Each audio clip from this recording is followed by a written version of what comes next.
I never imagined my own parents would look at my 12-year-old daughter writhing in pain with her leg bent at an unnatural angle and say those words, "We don't have time for this drama, Julie." Emma had fallen from the old oak tree in their backyard during our Sunday visit, and the crack we all heard made my stomach turn. But nothing prepared me for what happened next. My father checked his watch. My mother rolled her eyes, and my brother Jake just shrugged. The summer afternoon had started so perfectly. Emma had been excited about visiting her grandparents' house, the place where I grew up with its sprawling backyard and that magnificent oak tree I used to climb as a child. She'd worn her favorite purple sneakers and jean shorts, her brown hair pulled back in a ponytail that bounced as she ran toward the tree the moment we arrived. "Be careful up there, sweetheart," I called out, settling into a patio chair with my iced tea. My parents sat across from me at the wrought iron table, while Jake lounged in the hammock scrolling through his phone. The conversation drifted to Jake's recent promotion at the marketing firm. My mother beamed with pride as he described his new corner office and the substantial raise that came with it. My father nodded approvingly, mentioning how Jake had always been the ambitious one in the family. That's when it happened. A sharp crack echoed across the yard, followed immediately by Emma's terrified scream. I watched in horror as my daughter plummeted from about 12 feet up her body, twisting awkwardly as she tried to grab branches on the way down. She hit the ground with a sickening thud that made my heart stop. I sprinted across the lawn faster than I thought possible, my nursing training taking over, even as maternal panic flooded through me. Emma lay on her side, tears streaming down her face, her right leg bent at an angle that made bile rise in my throat. The bone hadn't broken through the skin, but the deformity below her knee was unmistakable. "Baby, don't move," I said, dropping to my knees beside her. "I'm right here. You're going to be okay." My hands trembled as I checked her pulse, and breathing, then carefully examined the injury without moving her leg. The area was already beginning to swell, and Emma's face had gone pale beneath her summer tan. "Mom, Dad, call 911, I shouted over my shoulder. "She's broken her leg." But when I glanced back at the patio, my family hadn't moved. My mother sipped her wine, shaking her head slowly. My father glanced at his watch again, frowning. Jake had propped himself up on one elbow in the hammock, but made no move to help. "Oh, Julie, always so dramatic," my mother called out. "Children fall from trees all the time. She probably just twisted her ankle." I couldn't believe what I was hearing. "Can't you see her leg? Look at the angle. We need to get her to the emergency room now." My father stood up leisurely, walking over with the kind of casual pace you'd use approaching a neighbor's barbecue. He peered down at Emma for all of 3 seconds before waving his hand dismissively. "She's fine. Kids are resilient. Remember when Jake broke his toe playing soccer, he walked it off like a champ." "A toe is not the same as a leg," I practically screamed, cradling Emma's head in my lap as she whimpered. "And Jake was 16, not 12. My brother finally ambled over, still clutching his phone. He glanced at Emma's leg and shrugged. "I mean, it looks kind of swollen, but we've got those theater tickets for the Broadway touring company tonight. You know how expensive those were." "Theater tickets." I stared at them in disbelief. "My daughter has a broken bone." "You don't know that for certain," my mother interjected, joining the circle around us. "You always were too emotional, Julie. This is exactly why Richard left, you know. You blow everything out of proportion." The mention of my ex-husband felt like a slap across the face. Richard and I had divorced 8 months ago, and while it hadn't been easy, we'd managed to keep things civil for Emma's sake. But my mother never missed an opportunity to suggest it was somehow my fault. "This has nothing to do with my divorce," I said through gritted teeth. "This is about getting Emma medical attention. She needs x-rays and probably a cast." "Well, we don't have time for some 6-hour emergency room wait," my father declared with finality. "We have plans. If you're so concerned, give her some ice and prop it up. She'll be fine by morning." Emma's quiet crying had turned to soft moans, and I could see her trying to be brave even through her pain. My baby girl was suffering, and my own family stood around debating theater tickets and dinner plans. "Please," I begged, looking from one face to another. "Just let me borrow a car. I'll take her myself." "Your car is right there in the driveway," Jake pointed out with a smirk. "With a dead battery, which you all know because I had to get a ride here with Mrs. Patterson from down the street," I reminded them. "That's why I asked Dad to look at it today." "Well, that's not our problem," my mother said, smoothing her linen pants. "You need to learn to maintain your vehicle properly. Another example of how you've let things slide since the divorce." I wanted to scream that I'd let things slide because I was working double shifts at the hospital to make ends meet while single parenting and couldn't afford a new battery until my next paycheck. But Emma needed me calm and focused. "Then call an ambulance," I said simply. "Do you have any idea how much that costs?" My father scoffed. "Thousands of dollars for a 10-minute ride, and your insurance probably won't cover it if it's not life-threatening. A broken leg is serious. You're overreacting because you're too emotional since the divorce." My mother said, her tone suggesting this was a fact rather than the cruel accusation it was. "You've been looking for attention, and now you're using Emma to get it. It's unhealthy, Julie." Jake actually laughed as he typed something on his phone. "Mom's right. You've been super needy lately. All those calls about needing help with Emma, crying about money. Maybe this is just another cry for attention." I looked down at Emma, whose face was contorted in pain, her leg visibly deformed, and felt a cold rage settle over me. But I couldn't afford to lose control. Not when my daughter needed me. "Fine," I said quietly. "If you won't help us get to the hospital, at least help me get her inside where she can lie down properly." "Actually," my father checked his watch yet again. "We should get going on that family walk to the lake. The fresh air will do everyone good, especially Emma. Help clear her head from all this fussing." I stared at him, certain I'd misheard, but the expectant looks on all three of their faces told me I hadn't. They actually expected Emma to walk to the lake with a broken leg. The twist of this nightmare was that they genuinely seemed to believe they were being reasonable that I was the one failing as a parent by wanting to seek medical attention for my injured child. "You can't be serious," I said, my voice barely above a whisper. "She can't walk. Look at her leg." My mother clapped her hands together as if settling the matter. "Nonsense. A little movement will help prevent stiffness. Come on, Emma dear, up you go." Emma looked at me with wide, frightened eyes, tears still streaming down her cheeks. "Mom, I can't. It hurts so bad." "I know, baby," I whispered, stroking her hair. "Let me carry you inside." "Absolutely not," my father's voice boomed across the yard. "You'll make her soft, Julie. The girl needs to learn that life doesn't stop for every little bump and bruise. When I was her age, I worked the farm with a separated shoulder for 2 weeks before anyone even noticed." Jake pocketed his phone and grabbed Emma's arm. "Come on, kiddo, let's see you tough it out like a real Morrison." "Don't touch her," I snapped, batting his hand away. My brother's eyes narrowed. "See, this is what I mean. You baby her. No wonder she's crying over a little sprain." "It's not a sprain. Can none of you see the obvious deformity in her leg?"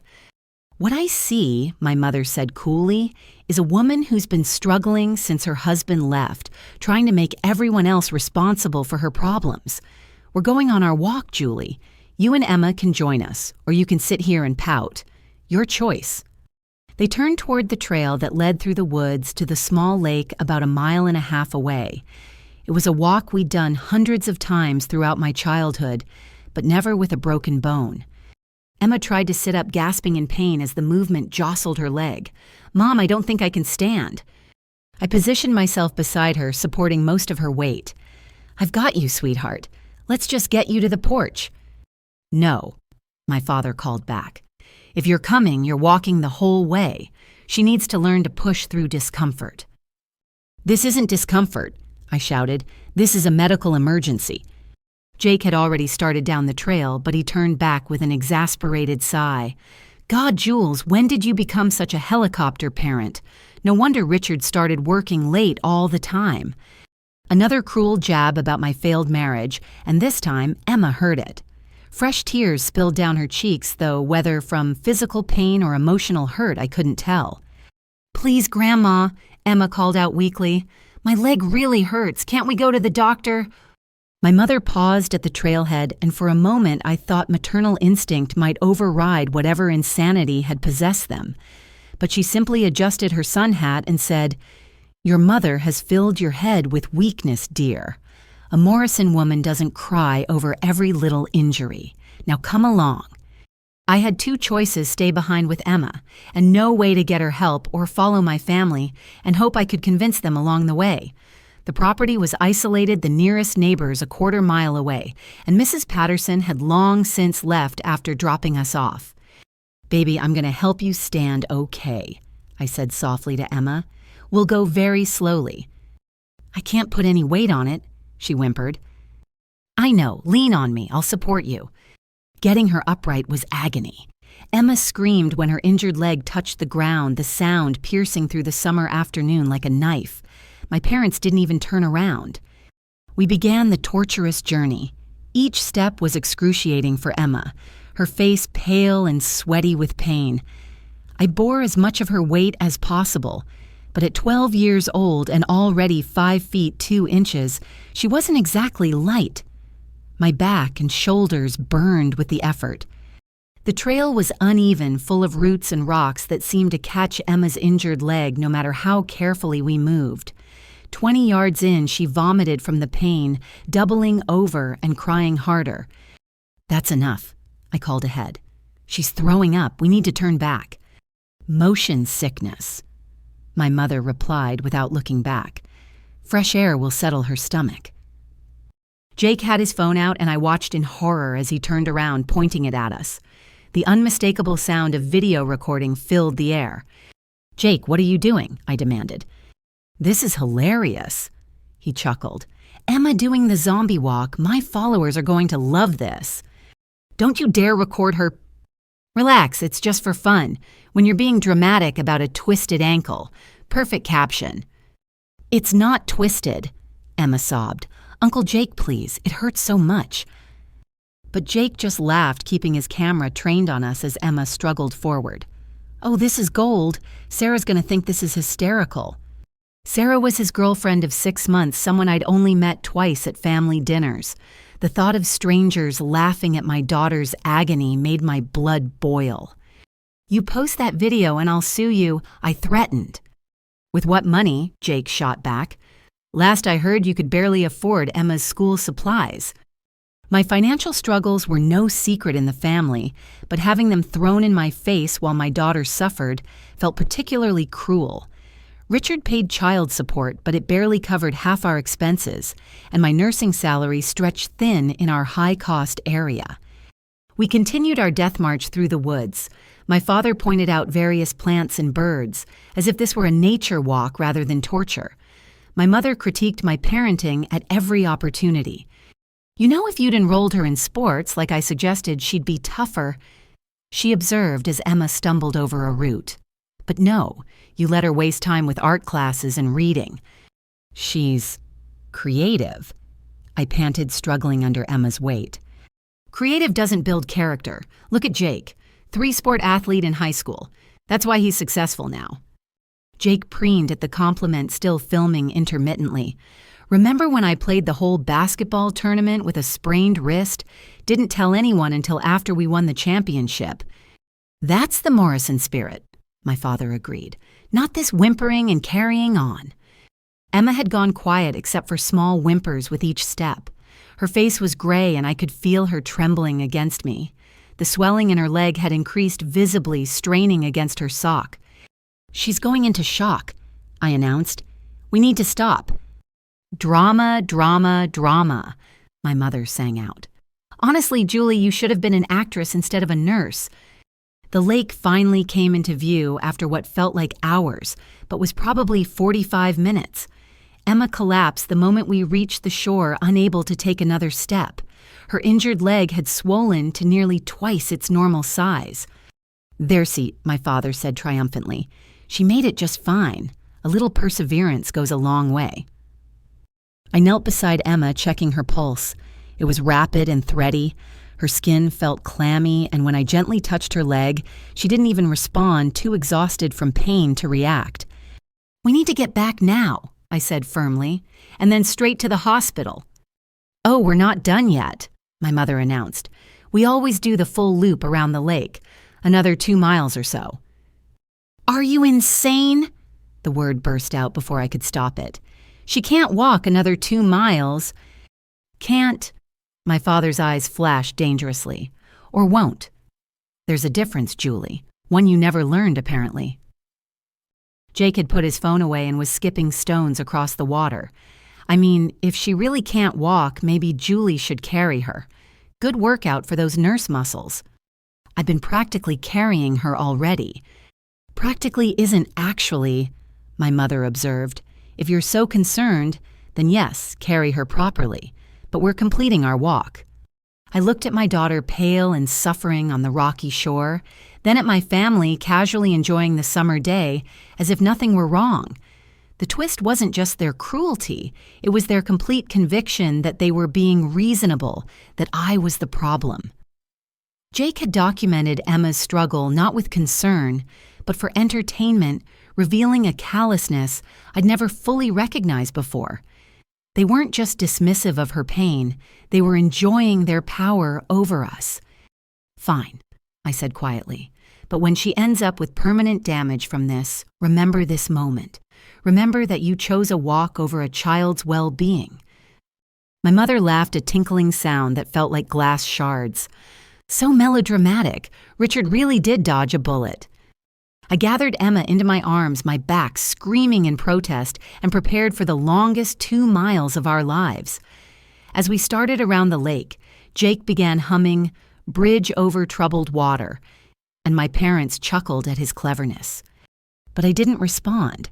I was done pleading. Something had shifted in me watching them torture my daughter for their amusement. I wouldn't shout or beg anymore. I had a different plan, forming one they wouldn't see coming.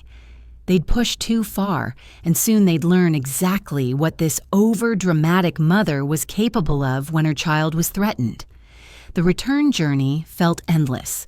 Each step sent shooting pain through my lower back as I struggled to carry Emma while navigating the uneven trail. Her arms hung limply around my neck, and she'd stopped crying, which worried me more than her earlier sobs.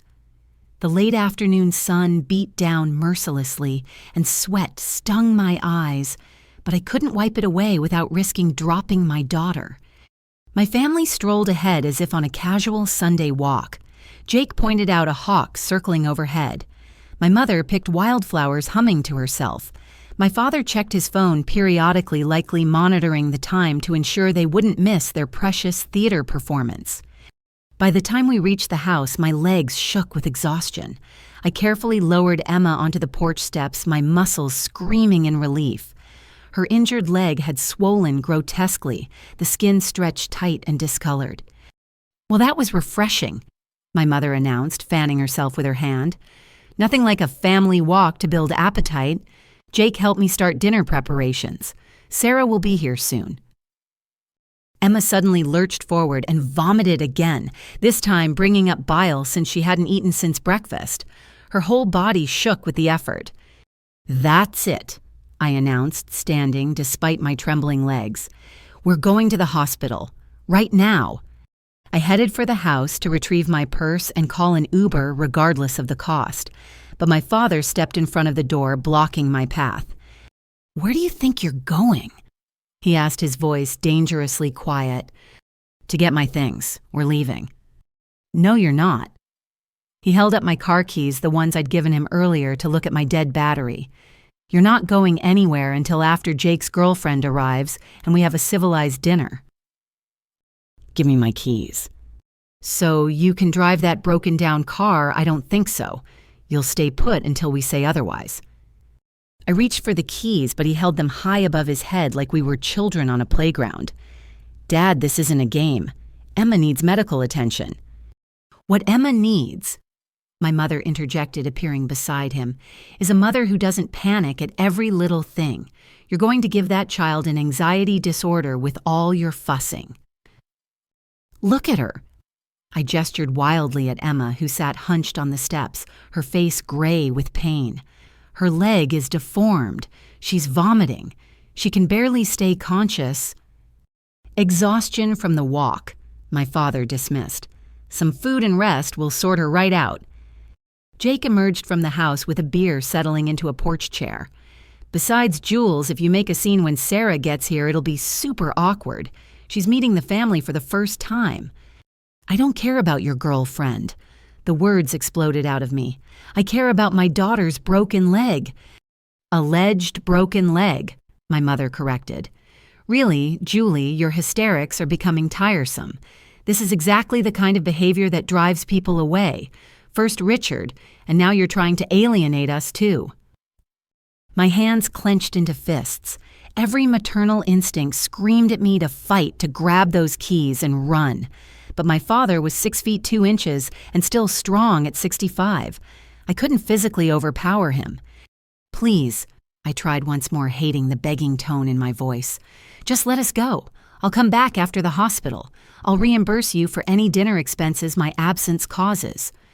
With what money? Jake laughed. Last week you were crying to Mom about not affording Emma's field trip. That's different. Is it? My mother's eyes glinted with something cold. You can't provide properly for Emma Julie. You can't maintain a marriage, keep a car running, or even handle a minor injury without hysteria. Perhaps it's time to consider what's really best for her. A chill ran down my spine despite the warm evening. What's that supposed to mean? Nothing, she said airily. Just observing that Emma might benefit from a more stable environment, one with proper resources and level-headed guardians. If you're threatening to call CPS because I want to take my injured child to the hospital. CPS. My father laughed, but it wasn't a pleasant sound. Who said anything about CPS? We're family, Julie. Family handles things internally. Emma moaned softly from the steps, and I turned to check on her. The movement of her injured leg as she shifted made her cry out the sound, weak but piercing. Mommy, please, she whispered. It hurts so bad. I think I'm going to be sick again. I knelt beside her, smoothing her sweat-dampened hair. I know, baby. I'm going to get you help, I promise. No, you're not, my father stated flatly. Not until after dinner. If you try to leave, I'll call the police and report the car stolen. It's in my name. Remember, I co-signed your loan. My heart sank. He was right. In the chaos of the divorce, when my credit was shot, my father had co-signed my auto loan. Technically, he had as much legal right to the vehicle as I did. Then call an ambulance, I demanded. Already discussed. Too expensive for dramatics. I'll call them myself. I reached for my phone, but Jake was quicker. He snatched it from my back pocket where I'd stashed it during the walk. Jake, give that back. He tossed it to my father, who pocketed it with my keys. You're being irrational, Julie. We can't have you making unnecessary emergency calls that will embarrass the family. Embarrass the family. I stared at them in disbelief. My daughter has a broken bone. Alleged, my mother repeated. And even if true, which I doubt, children break bones all the time, they heal, but reputation that takes much longer to repair. What reputation? What are you talking about? The three of them exchanged glances, and something passed between them that made my stomach drop. We've been discussing your situation, my mother said carefully. Your struggles since the divorce, your emotional instability, your inability to provide properly for Emma. We're concerned, my father added, though his tone suggested anything but concern, about Emma's well-being in your care. Jake's been documenting things, my mother continued, for Emma's sake, in case we need to intervene. I looked at my brother, who avoided my eyes. Documenting. Like that video of her walking in pain. Among other things, he muttered. What other things? Your meltdown at Emma's birthday when you couldn't afford the party she wanted, my mother listed. You're crying fits when you drop her off here. The times you've called begging for money. I never begged, I asked for one loan which I'm paying back. The details don't matter, my father said. What matters is the pattern, a pattern of instability that might require us to step in for Emma's protection. The full scope of their threat crystallized. They weren't just denying Emma medical care, they were building a case against me. The twist revealed itself in sickening clarity. They'd been planning this, collecting evidence, waiting for an opportunity. You're trying to take her from me, I whispered. Such dramatic language, my mother tutted. We're simply prepared to do what's best for our granddaughter if her mother proves incapable. Emma whimpered again, trying to adjust her position on the hard steps. The movement made her injured leg shift, and she cried out in pain. See, I pointed at her, this is what you're documenting, denying a child medical care. We're documenting a mother who can't distinguish between minor injuries and emergencies, my father corrected, who becomes hysterical at the slightest provocation, who lacks the resources and emotional stability to parent effectively. Jake would make an excellent guardian, my mother mused. Successful, stable, two-parent household once he marries Sarah. The courts love that kind of thing. Jake shifted uncomfortably but didn't disagree. The brother who'd once helped me build blanket forts and shared midnight snacks during thunderstorms was now complicit in stealing my child. You planned this, I said, the pieces clicking together. The dead battery wasn't coincidence. You made sure I'd be trapped here. Paranoid thinking, my father noted loudly as if speaking to an invisible recorder. Another sign of instability. I'm calling the police, I announced, though I had no phone. To report what? My mother asked sweetly. That grandparents took their granddaughter for a walk, that we're having a family dinner, that we're concerned about our daughter's mental state, that you're denying medical care. Are we, she gestured at Emma. We see a tired child with a minor injury. You see a catastrophe requiring emergency intervention. Who sounds more reasonable? A car engine approached and Jake jumped up. That's Sarah, everyone act normal. Normal? I nearly screamed. Nothing about this is normal. Julie. My father's voice carried a warning. You will behave civilly during dinner, or there will be consequences. Emma stays here, you stay here, and we all have a pleasant evening. After Sarah leaves, we can reassess. And if Emma's leg gets worse, it won't, my mother said confidently, because there's nothing seriously wrong with it. You've worked yourself into hysterics over nothing as usual. I looked at my daughter, pale and suffering, then at my family, united in their delusion or cruelty. I couldn't tell which anymore. They'd backed me into a corner, but they'd made one mistake. They thought I'd continue playing by their rules, that I'd beg and plead and ultimately comply. Sarah's car pulled into the driveway, a small blue sedan with a university parking sticker. Through the windshield, I could see a young woman checking her reflection in the mirror, unaware she was about to walk into a nightmare disguised as a family dinner. Fine, I said quietly. I'll play along. But if anything happens to Emma because of your neglect— Threats now, my father asked. Jake, did you hear your sister threaten us? I heard, Jake confirmed, though he looked uneasy. I forced myself to take a deep breath. Emma needed me calm and thinking clearly. My family had revealed their true intentions, their willingness to use my daughter's pain as leverage in some sick power play. But they'd also shown their hand too early. They thought they held all the cards, but they'd underestimated one thing: the lengths a mother would go to protect her child. I need to get Emma comfortable, I said evenly. May I at least take her inside to lie down? Guest room, my mother allowed. But don't think about trying to sneak out. We'll be watching. As I helped Emma to her feet, supporting her weight, once again, she whispered so quietly, only I could hear, Mommy, I'm scared. I know, baby, I whispered back, but I'm going to fix this. Trust me. Inside, I could hear my family greeting Jake's girlfriend with warm enthusiasm, their voices bright and welcoming. The contrast to how they'd treated Emma made me sick, but I wouldn't let anger cloud my judgment. They'd made their move, revealing their plan to paint me as an unfit mother. Now it was time to make mine. I settled Emma onto the guest room bed as gently as possible, arranging pillows to elevate her injured leg. The room felt suffocating with its faded floral wallpaper and the musty smell of rarely opened windows.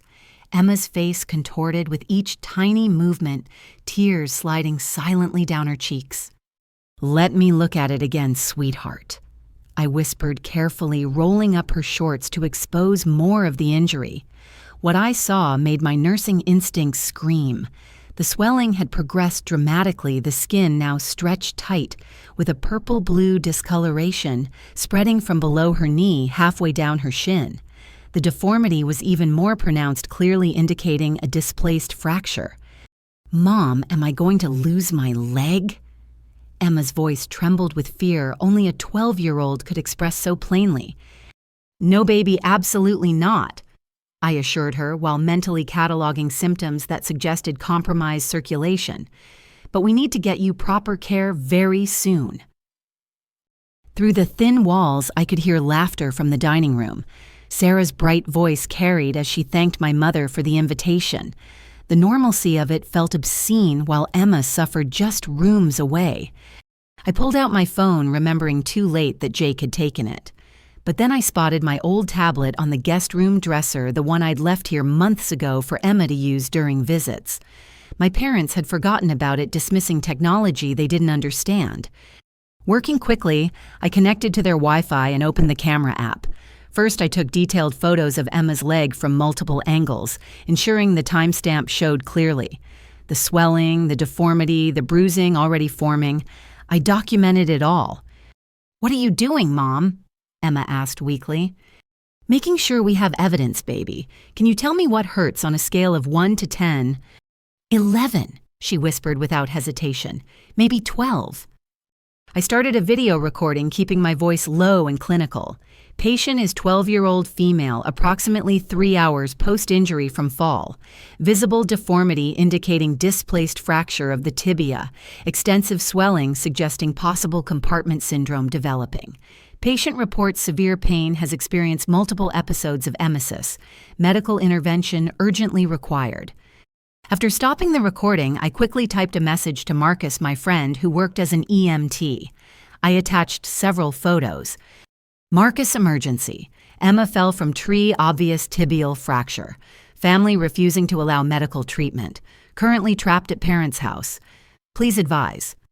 His response came within minutes. Julie, that needs immediate attention. Swelling suggests possible compartment syndrome, can become limb-threatening fast. How long since injury? 3 hours. They made her walk over 3 miles on it. What, get her to ER immediately. I can meet you there. They won't let us leave. Have my keys and phone. I'm calling police for wellness check. Address. I hesitated, then typed my parents' address. Another message appeared almost instantly. Wait that swelling pattern. Julie, if circulation is compromised, you have maybe 6 to 8 hour window before permanent damage. After that, looking at possible amputation. Not trying to scare you, but this is serious. My hands shook as I screenshot his messages. Emma's leg could be permanently damaged because of my family's cruelty. Mommy. Emma's voice was growing weaker. I feel really dizzy. I checked her pulse. Rapid and weak. Classic signs of shock setting in. Through the door, I heard my mother's laugh ring out at something Sarah had said. Moving to the closet, I searched for anything useful. Behind old coats, I found a box of my high school things my mother had saved. Inside, wrapped in tissue paper, was my old diary. But more importantly, tucked in the pages were duplicate keys I'd hidden as a teenager, including one to my father's study. Emma, honey, I need to step out for just 2 minutes. Keep your leg very still, okay? She nodded weakly, and I slipped into the hallway. The dinner conversation provided cover as I crept to my father's study. Inside, his desk lamp illuminated neat stacks of papers. What I found in the second drawer made my blood run cold. A folder labeled Emma Custody Considerations contained printed emails between my parents and Jake dating back 4 months. They discussed my deteriorating mental state, my financial instability, and strategies for intervention when the time is right. Jake had been sending them photos me crying in my car after a particularly hard day, Emma in hand-me-down clothes, our small apartment's cramped conditions. Most damning was a draft legal document appointing Jake as Emma's temporary guardian, citing mother's emotional instability and inability to provide proper medical judgment. It was dated 2 weeks ago before today's injury. My hands trembled with rage as I photographed every page. They'd been planning this, waiting for an opportunity to paint me as an unfit mother. Emma's injury wasn't the cause. It was the trigger they'd been hoping for. I found more in my mother's correspondence emails to other family members expressing concern about my parenting carefully crafted to sound caring while planting seeds of doubt. She'd even contacted Emma's school, checking in on her granddaughter's well-being in ways that suggested problems at home. A legal pad showed my father's notes from a conversation with a family law attorney. Document everything. Build pattern of instability, emergency custody possible with right evidence, Jake Strong candidate as guardian. I photographed it all, my tablet filling with evidence of their conspiracy. Then I spotted something that made my heart skip, a printed email from Jake to someone named Derek, apparently a friend who worked in social services, asking about hypothetical custody scenarios and what would constitute parental neglect. Footsteps in the hallway made me freeze. I quickly closed the drawers and slipped behind the door as Jake passed, heading to the bathroom. Once clear, I hurried back to Emma. She looked worse, if possible. The discoloration had spread, and she could barely keep her eyes open. Just a little longer, baby. I promised, though I had no idea how I'd keep that promise.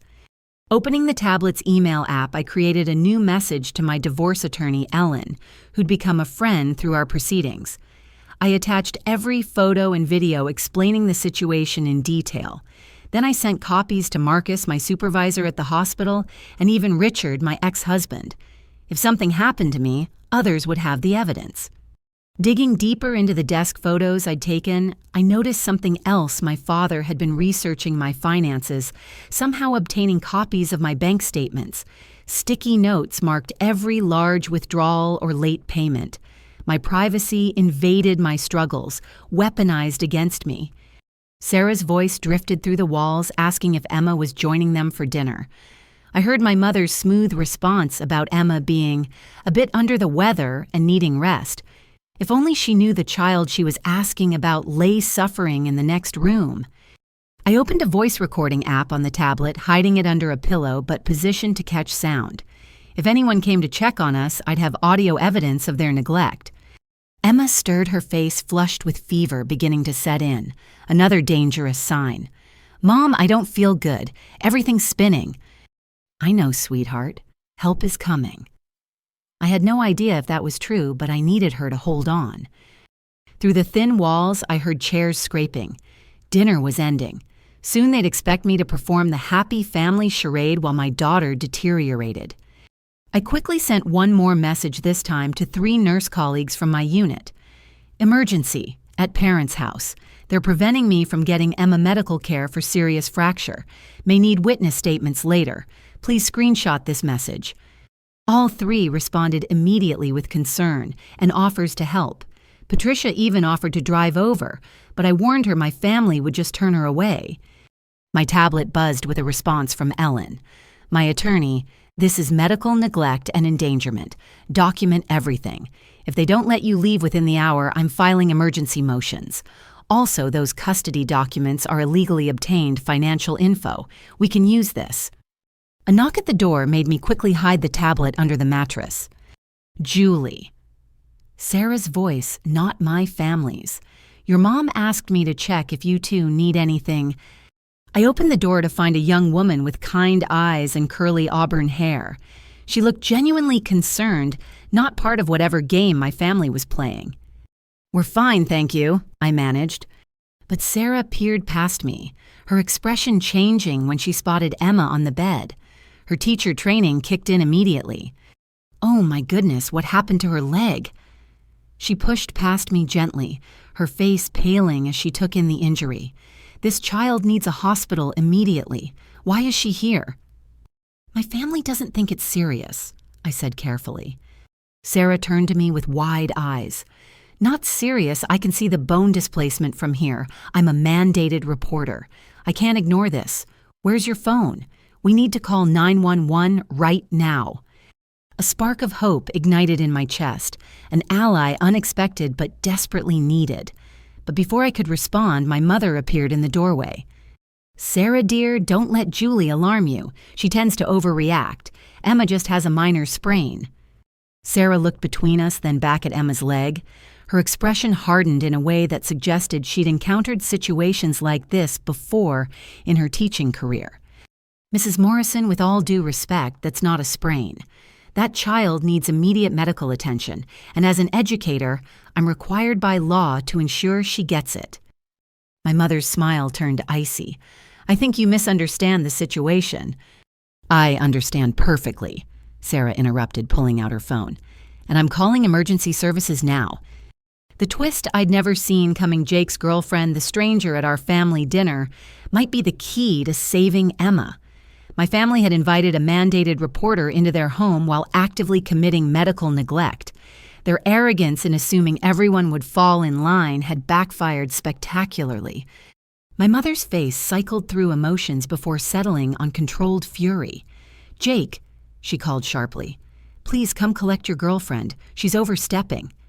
But Sarah was already dialing, and I saw my chance. With everyone distracted by this unexpected rebellion, I could finally act. The secret documentation I'd gathered would prove crucial, but first I needed to get Emma to safety. "Thank you," I whispered to Sarah as footsteps thundered down the hallway. She squeezed my shoulder briefly. "No child should suffer like this. I've got your back." Jake burst into the room, his face flushed with anger and embarrassment. "Sarah, what are you doing? Put the phone down." "I'm calling 911, Sarah said calmly, holding the phone to her ear. "Your niece needs immediate medical attention." "Cancel that call right now," my father commanded from the doorway, his presence filling the small space. "This is a family matter." Sarah's eyes widened slightly at his tone, but she stood her ground. "Sir, I'm a mandated reporter. I see a child with an untreated injury that's been neglected for hours. I have a legal obligation." Jake snatched the phone from her hand and ended the call. "You're embarrassing me in front of my family." "Jake." Sarah stared at him in shock. "That little girl needs help. Look at her leg." "It's fine," Jake insisted, though he carefully avoided looking at Emma. "My sister is just being dramatic like always." My mother stepped forward, her voice honeyed with false concern. "Sarah, dear, you don't understand the dynamics here. Julie has been struggling since her divorce. She seeks attention through manufactured crises. We're trying to help her, but enabling this behavior only makes it worse." Sarah looked between them, all confusion and disbelief warring on her face. But then her expression shifted to something harder, more determined. She was seeing my family's true colors, and she didn't like what she saw. "I need to leave," Sarah announced. "Jake, we need to talk outside now." "Baby, come on," Jake started, but she was already pushing past him. This was it, our chance. With everyone focused on the drama between Jake and Sarah, I quickly lifted Emma into my arms. But my father blocked the doorway. "Put her down, Julie. You're not going anywhere." That's when I made a decision that surprised even me. I didn't argue. I didn't plead. I simply nodded and gently placed Emma back on the bed. "You're right," I said quietly. "I'm overreacting. I apologize." My parents exchanged surprised glances. My mother's eyes narrowed suspiciously, but my father looked pleased at my apparent capitulation. "Finally, some sense," he said. "Now let's go smooth things over with Sarah before she does something foolish." "Of course," I agreed. "Just let me make Emma comfortable first. Maybe get her some ice for the swelling." "That's more like it," my mother approved. "See, when you're calm and rational, everything works better." They filed out, heading toward the front door where Jake and Sarah were having what sounded like a heated argument. I waited until their voices faded, then sprang into action. First, I grabbed my tablet and sent a quick message to Marcus. Sarah tried to call 911, but they stopped her. She's a teacher, mandated reporter. They're all outside now. What do I do? His response was immediate. I'm already on my way with my partner. Sent wellness check request. ETA 15 minutes. Can you get Emma outside? I looked at my daughter, who was barely conscious now.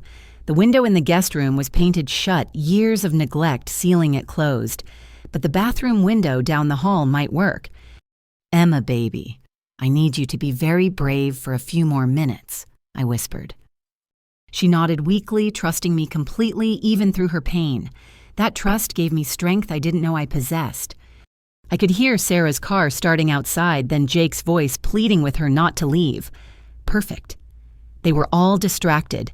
I scooped Emma up my back, protesting, but adrenaline overriding the pain. The bathroom window was small but functional. It opened onto the side yard, hidden from the front driveway by thick hedges. I managed to get it open, then carefully maneuvered Emma through, supporting her weight as she slid down to the grass. Following her was awkward, but desperation made me flexible. We were outside, but now what Emma couldn't walk and carrying her would be too slow if they noticed our escape. That's when I remembered the old wheelbarrow in the garden, the one my mother used for her prized roses. I lifted Emma again, staggering toward the shed. Inside, beyond the wheelbarrow, I spotted something even better, the utility wagon my father used for yard work. It was sturdy with high sides and, most importantly, had wheels in good condition. This might be bumpy, I warned Emma as I lined it with garden cushions and carefully placed her inside. She managed a weak smile, like when I was little and you pulled me around the park. My heart broke at the memory, but I focused on the task. Using the tablet, I messaged Marcus our location and that we were heading toward the road. The wagon rolled surprisingly smoothly across the grass. I stayed close to the tree line, using the growing dusk as cover. We were maybe 50 yards from the property edge when I heard shouting from the house. Julie.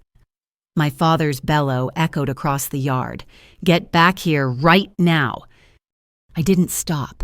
If anything, I pulled harder, my muscles burning with effort. Emma whimpered with each bump but didn't cry out. There they are. Jake's voice closer than expected. I glanced back to see all three of them charging across the yard. My father moved fast for his age fury driving him forward. But years of 12-hour nursing shifts had given me endurance, and desperation gave me speed. Stop right there or I'm calling the police, my mother shrieked.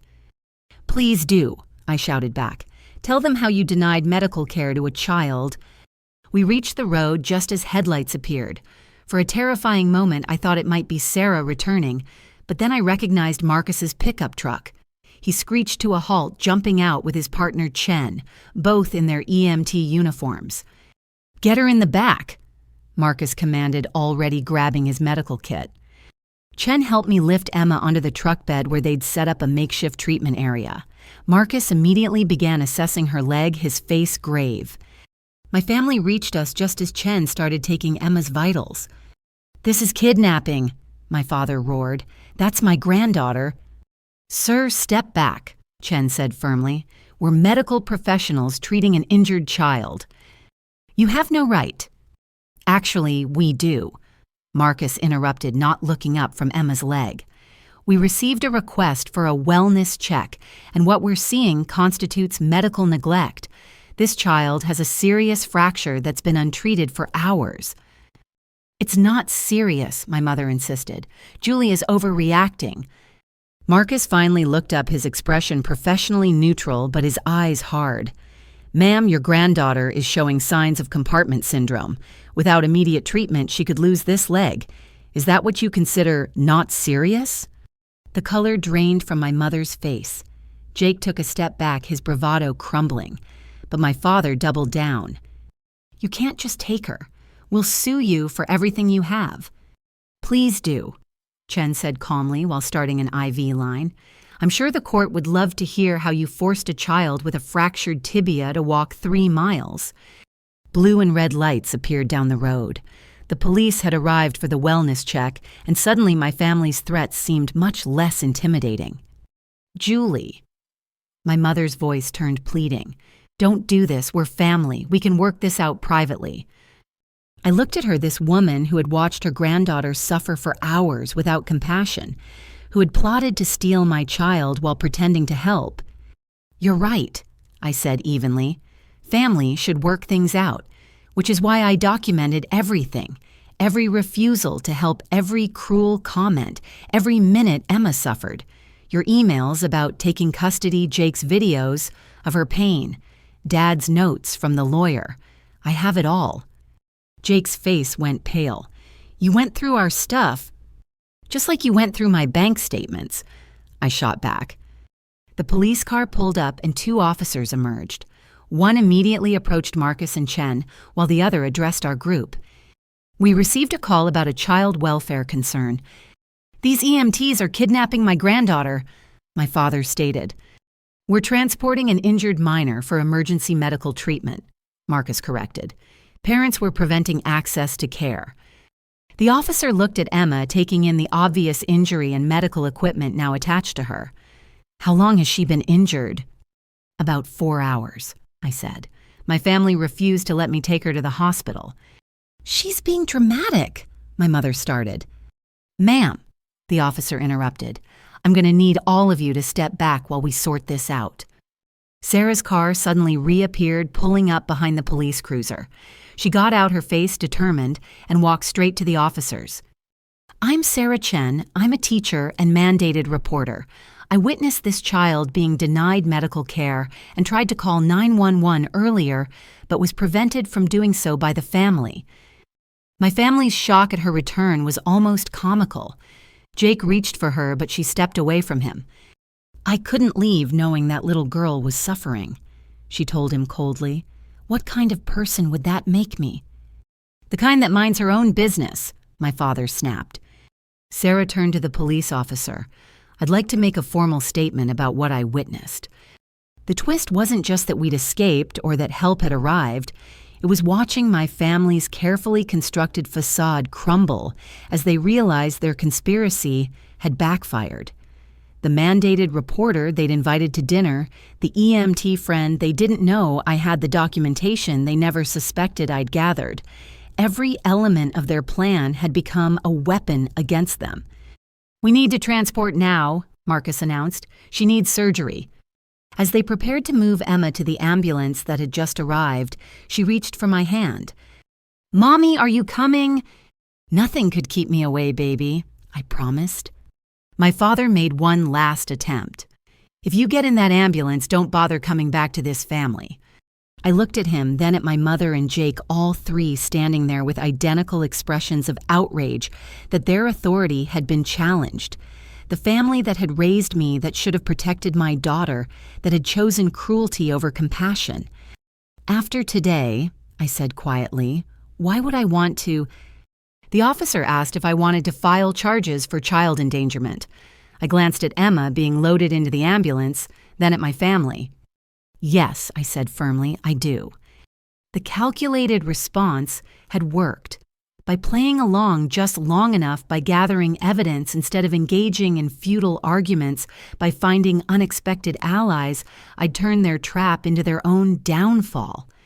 They'd wanted to paint me as an unstable mother, but instead, they'd revealed themselves as the true danger to Emma's well-being. As I climbed into the ambulance beside my daughter, I heard my mother's wail of disbelief, my father's threats about lawyers, Jake's angry accusations towards Sarah. But their voices faded as we pulled away, replaced by the steady beeping of Emma's monitors and Marcus's reassuring updates on her condition. The battle was far from over. There would be legal proceedings, family drama, and difficult healing ahead.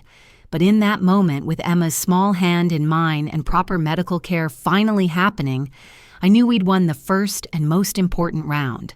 The ambulance ride blurred past in a haze of medical terminology and Emma's quiet whimpers. I held her hand while Marcus and his partner worked starting IV fluids and administering pain medication that finally brought relief to her drawn features. "You did good, Julie," Marcus said quietly as he adjusted Emma's oxygen levels. "Another few hours and we might have been looking at permanent damage." Through the small window, I could see the police cars still at my parents' house. their lights painting the evening in alternating shades of blue and red. My phone, still in my father's possession, was probably ringing nonstop, but the tablet in my bag showed a stream of messages from the accounts I'd messaged earlier. At the hospital, Emma was whisked away for x-rays and a surgical consultation. I used the waiting time to make crucial calls from the hospital phone. First, Ellen, my attorney. "Julie, I got your emails. This is serious. I'm filing emergency motions tonight. They can't claim you're an unfit mother when they're the ones who denied medical care." "They have my phone and car keys," I explained. And Jake posted videos of Emma in pain on social media. "Screenshot everything you can find. We'll subpoena his phone records.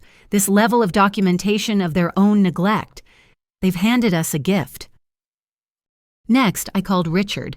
My ex-husband answered on the first ring, having already seen my earlier messages. "Julie, what the hell, is Emma okay?" I explained everything, and for once Richard's tendency toward calm analysis served us well. "I'm driving back from Chicago now. I'll be there in 3 hours. And Julie, I'm calling my lawyer too. If your parents want a custody fight, they'll get one, but not the way they planned." The surprising support from my ex-husband, with whom things had ended so messily, felt like another small victory. Whatever our differences, Emma's well-being united us. Dr. Patel, the orthopedic surgeon, found me in the waiting room an hour later. "Mrs. Morrison, Emma's x-rays show a displaced spiral fracture of the tibia. There's significant soft tissue swelling, but we caught it before any permanent damage occurred. She needs surgery tonight." "Whatever she needs," I said immediately. "I have to ask," she continued gently. "The EMTs mentioned she walked on this injury." "My family forced her to, for 3 miles. Dr. Patel's expression hardened.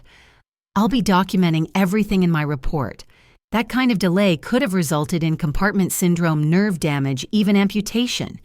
You got her here just in time." As they prepped Emma for surgery, she looked so small in the hospital bed. The pain medication had made her drowsy, but she squeezed my hand. "Are Grandma and Grandpa going to be mad at us?" "That doesn't matter anymore, baby. What matters is getting you better." "Uncle Jake was mean," she murmured. "He laughed when I cried." Another note for the documentation. Emma's own words would be crucial if this went to court. The surgery waiting room became my temporary command center. Using the hospital's guest Wi-Fi, I accessed Jake's social media from the tablet. My stomach turned as I found the video he'd posted just hours ago. Emma limping through the woods, her face twisted in pain with the caption, "Drama queen niece thinks she's dying from a twisted ankle, kids these days." The comments were brutal. Most people immediately recognized something was seriously wrong, calling Jake out for filming instead of helping. Several mentioned they were reporting the post for child abuse. I screenshot everything before he could delete it. Sarah had commented too. "This is disgusting. That child is seriously injured and you're mocking her. We're done, Jake." I found Sarah's number in the comments where she'd shared it with someone offering support. My hands shook as I dialed. "Sarah, this is Julie, Emma's mom." "Oh, thank God, is she okay? I've been sick with worry. I'm so sorry I left. I just couldn't stand being near them after." "You came back. That's what matters. Emma's in surgery now." Sarah's voice cracked. "I teach 4th grade. I've seen abused kids before, but watching your family actively deny her care while she suffered, and Jake laughing about it, I can't believe I dated someone capable of that. Would you be willing to provide a written statement about what you witnessed?" "Already done." I wrote it all down as soon as I got home and emailed it to the address the officer gave me. "Julie, there's something else. Jake showed me photos on his phone a few weeks ago bragging about documenting your struggles. I thought it was weird then, but now I realize he's been building a case against you. Do you remember what kind of photos? You looking tired at Pick Up Emma in clothes he said were shabby onto your apartment. He made it sound like you were failing as a mother, but honestly, all I saw was a single mom doing her best. I should have said something sooner." We talked for a few more minutes, Sarah providing details that would prove invaluable. She'd only dated Jake for 6 months, but had noticed troubling patterns: his need for control, his cruel sense of humor, his strange competitiveness with me, despite being the successful sibling. 2 hours into surgery, the waiting room doors burst open. My parents and Jake strode in, looking like they owned the place. My mother's makeup was smeared. My father's face was thunderous, and Jake kept checking his phone obsessively. "Where is she?" my father demanded. "Surgery," I replied, not moving from my chair. "You had no right to authorize that." "I'm her mother. I have every right." "After that stunt you pulled—" My mother's voice was shrill, sneaking out like thieves, making us look like criminals in front of the neighbors. "You are criminals," I said calmly. "You committed child endangerment." Jake finally looked up from his phone, his face pale. "My post got removed for violating community guidelines. My account might get banned. This is your fault." "You posted a video of a child suffering for entertainment. That's your fault." "She was faking." He insisted, though even he didn't sound convinced anymore. "The surgeon says she could have lost her leg if we'd waited longer," I informed them. "Still thinks she was faking." Security arrived, then probably called by the nurses, who'd overheard the rising voices. My family was escorted to a different waiting area, but not before my father issued one last threat. "This isn't over, Julie. You've destroyed this family, but you won't get away with it." Richard arrived as Emma was coming out of surgery. Despite our messy history, he immediately focused on what mattered. "Tell me everything," he said, and I did. His expression grew darker with each detail. "They've been planning to take her from you," he said when I finished. "Julie, I know we've had our problems, but you're a good mother. Emma's lucky to have you." "Then why didn't you fight harder for custody?" The question slipped out before I could stop it. He sighed. "Because I travel 80% of the time for work. Because you're the stable one, the one who knows her favorite books and which foods she won't eat and how to braid her hair for dance class. I pay support and see her when I can, but you're her real parent. I see that now more than ever." And it wasn't a perfect apology for his absence, but it was honest. And right now, I needed allies more than old grudges. Dr. Patel found us there, Richard and me, sitting with careful distance between us, but united in worry. Surgery went perfectly. We've set the bone with pins, and she'll need a cast for about 8 weeks. No permanent damage, though. She'll need physical therapy once it heals. The relief nearly knocked me over. Richard actually hugged me, brief and awkward, but genuine. "Can we see her?" "She's waking up now, one at a time initially." Emma looked so small in the recovery bed, her leg encased in a purple cast she'd probably chosen while still groggy. Her eyes fluttered open when I touched her hand. "Hi, baby, how do you feel?" "Floaty," she murmured. "Is my leg still there?" "Yes, sweetheart, all fixed. You were so brave." "Dad's here, too." "He is. He drove from Chicago to see you." Her smile was worth everything we'd been through. "Are Grandma and Grandpa still mad?" "That doesn't matter. What matters is you're safe and getting better." "Mom." Her voice was serious despite the medication. "I don't want to go back there, ever." "You don't have to, I promise." The escape plan had worked better than I could have imagined. Not just the physical escape from my parents' house, but the escape from their toxic influence, their controlling manipulation, their willingness to harm a child to prove a point. The documentation I'd gathered would protect us legally, but Emma's words, her clear desire to stay away from them, would be the most powerful evidence of all. As she drifted back to sleep, I began planning our next moves.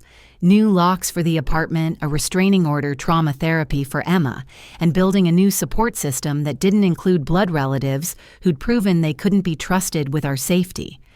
The escape was just the beginning. Now came the harder part, rebuilding our lives, free from people who claimed to love us while causing deliberate harm.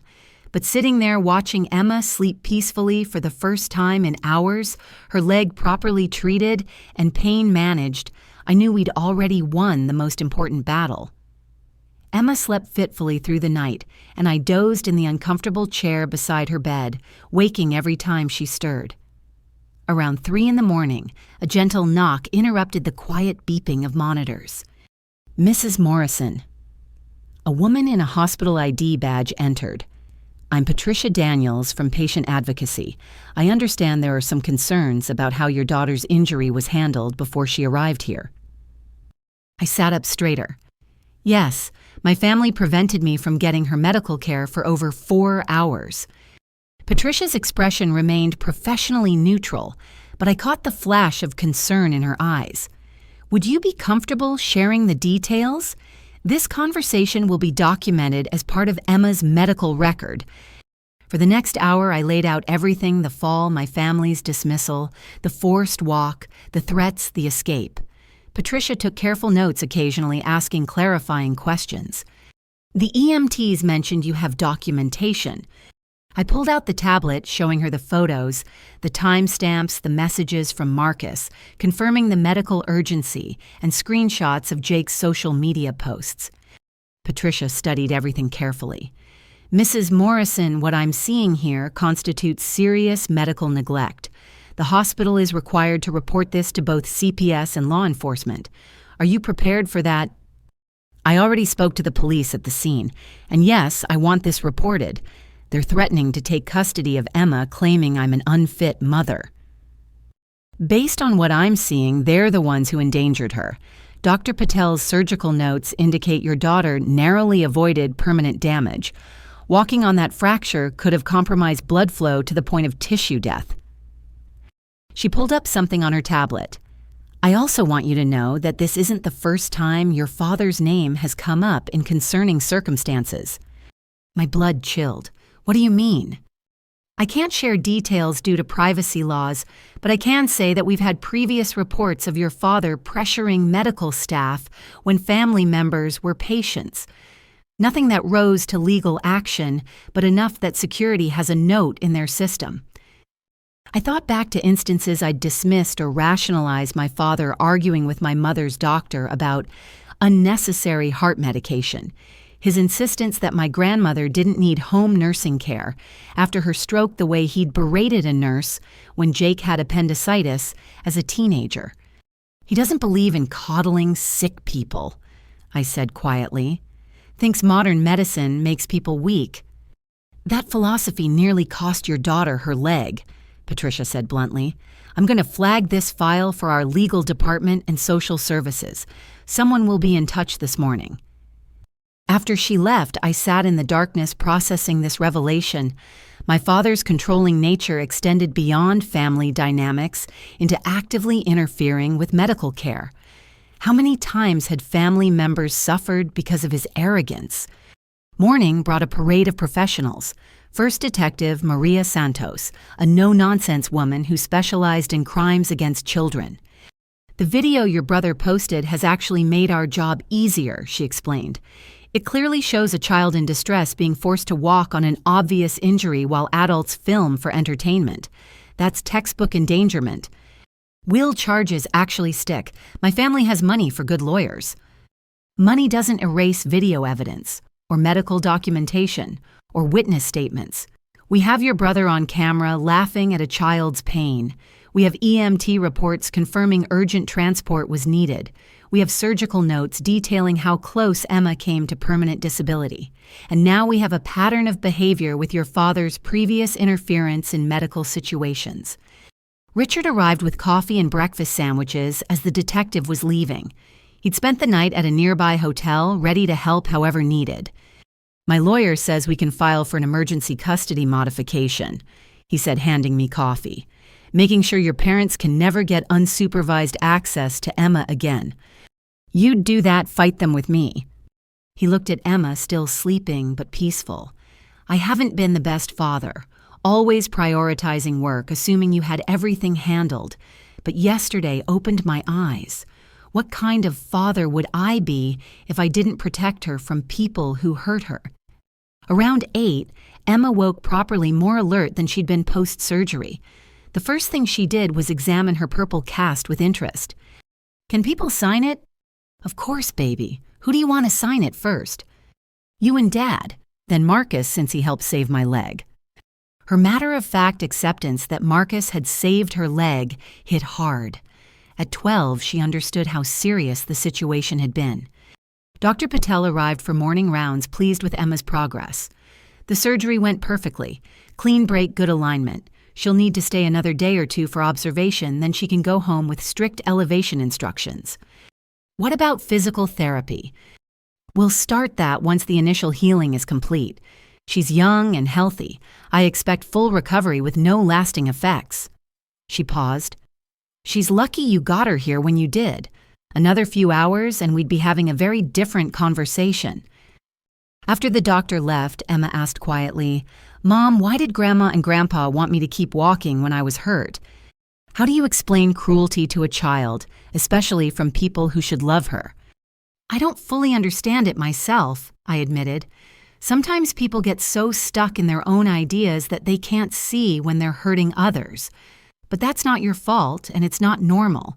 Most people would have helped you immediately." "Like Sarah did." "Exactly like Sarah did." A knock interrupted us. Sarah herself stood in the doorway holding a small gift bag and looking uncertain. "I hope it's okay that I came. I was worried about Emma." Emma's face lit up. "Sarah, you tried to help me." "Of course I did, sweetie." Sarah's eyes filled with tears. "I'm so sorry I couldn't do more sooner." She'd brought Emma a stuffed purple dragon to match your cast and a new book series about a girl detective. While Emma excitedly examined her gifts, Sarah pulled me aside. "Jake's been calling and texting nonstop. I blocked him, but he's using other people's phones. He's alternating between apologizing and threatening to sue me for defamation." "I'm so sorry you're dealing with this because of us." "Because of him," Sarah corrected. "I've been thinking about all the red flags I ignored.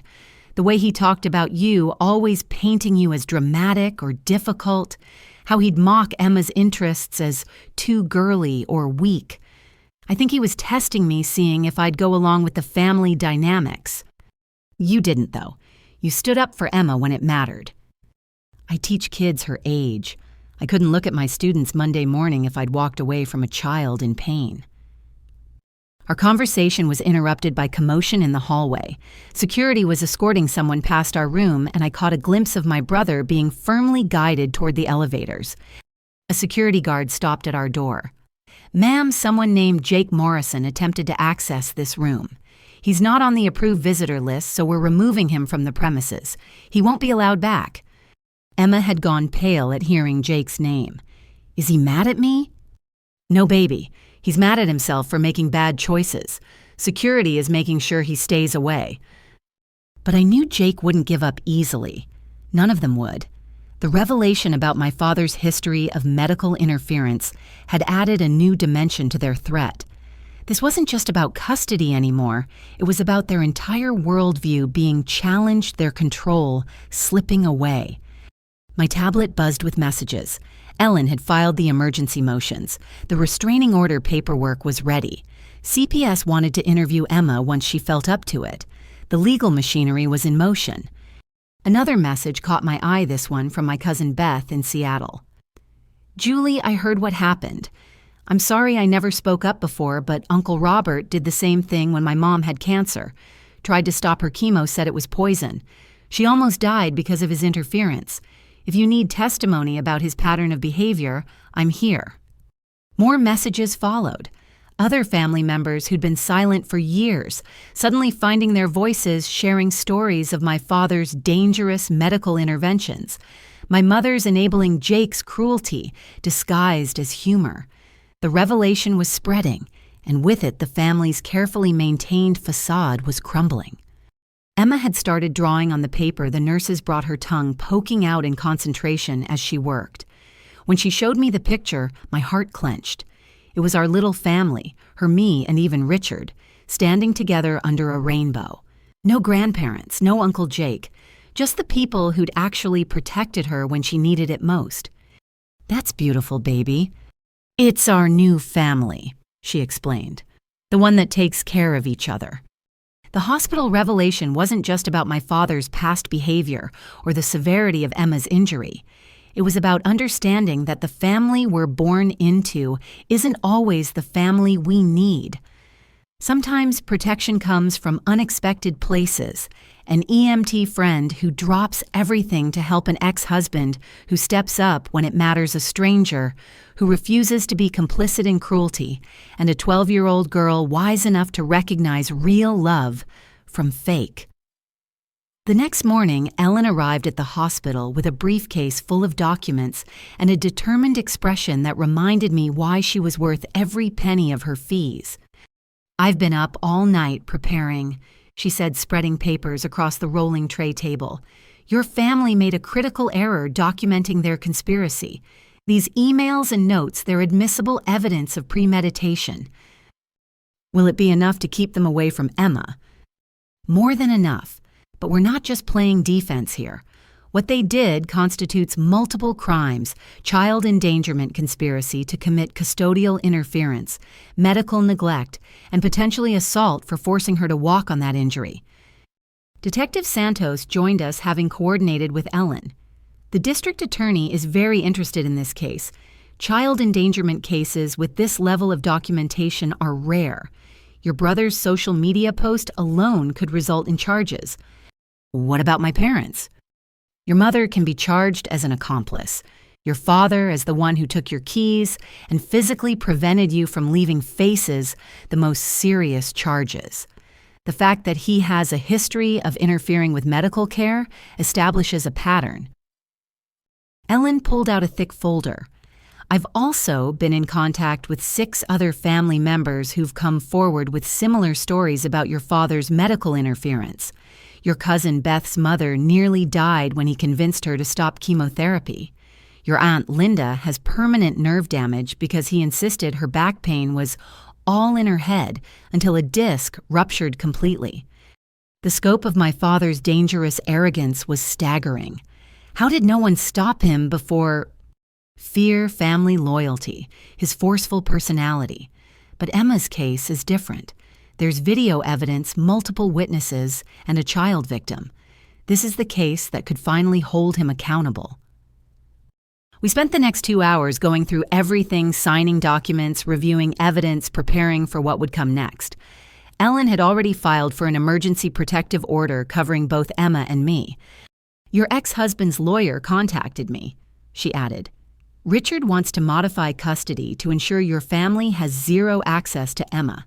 He's also offering to pay for any additional security measures you need." It was surreal having Richard as an ally after our contentious divorce, but Emma's safety had realigned our priorities.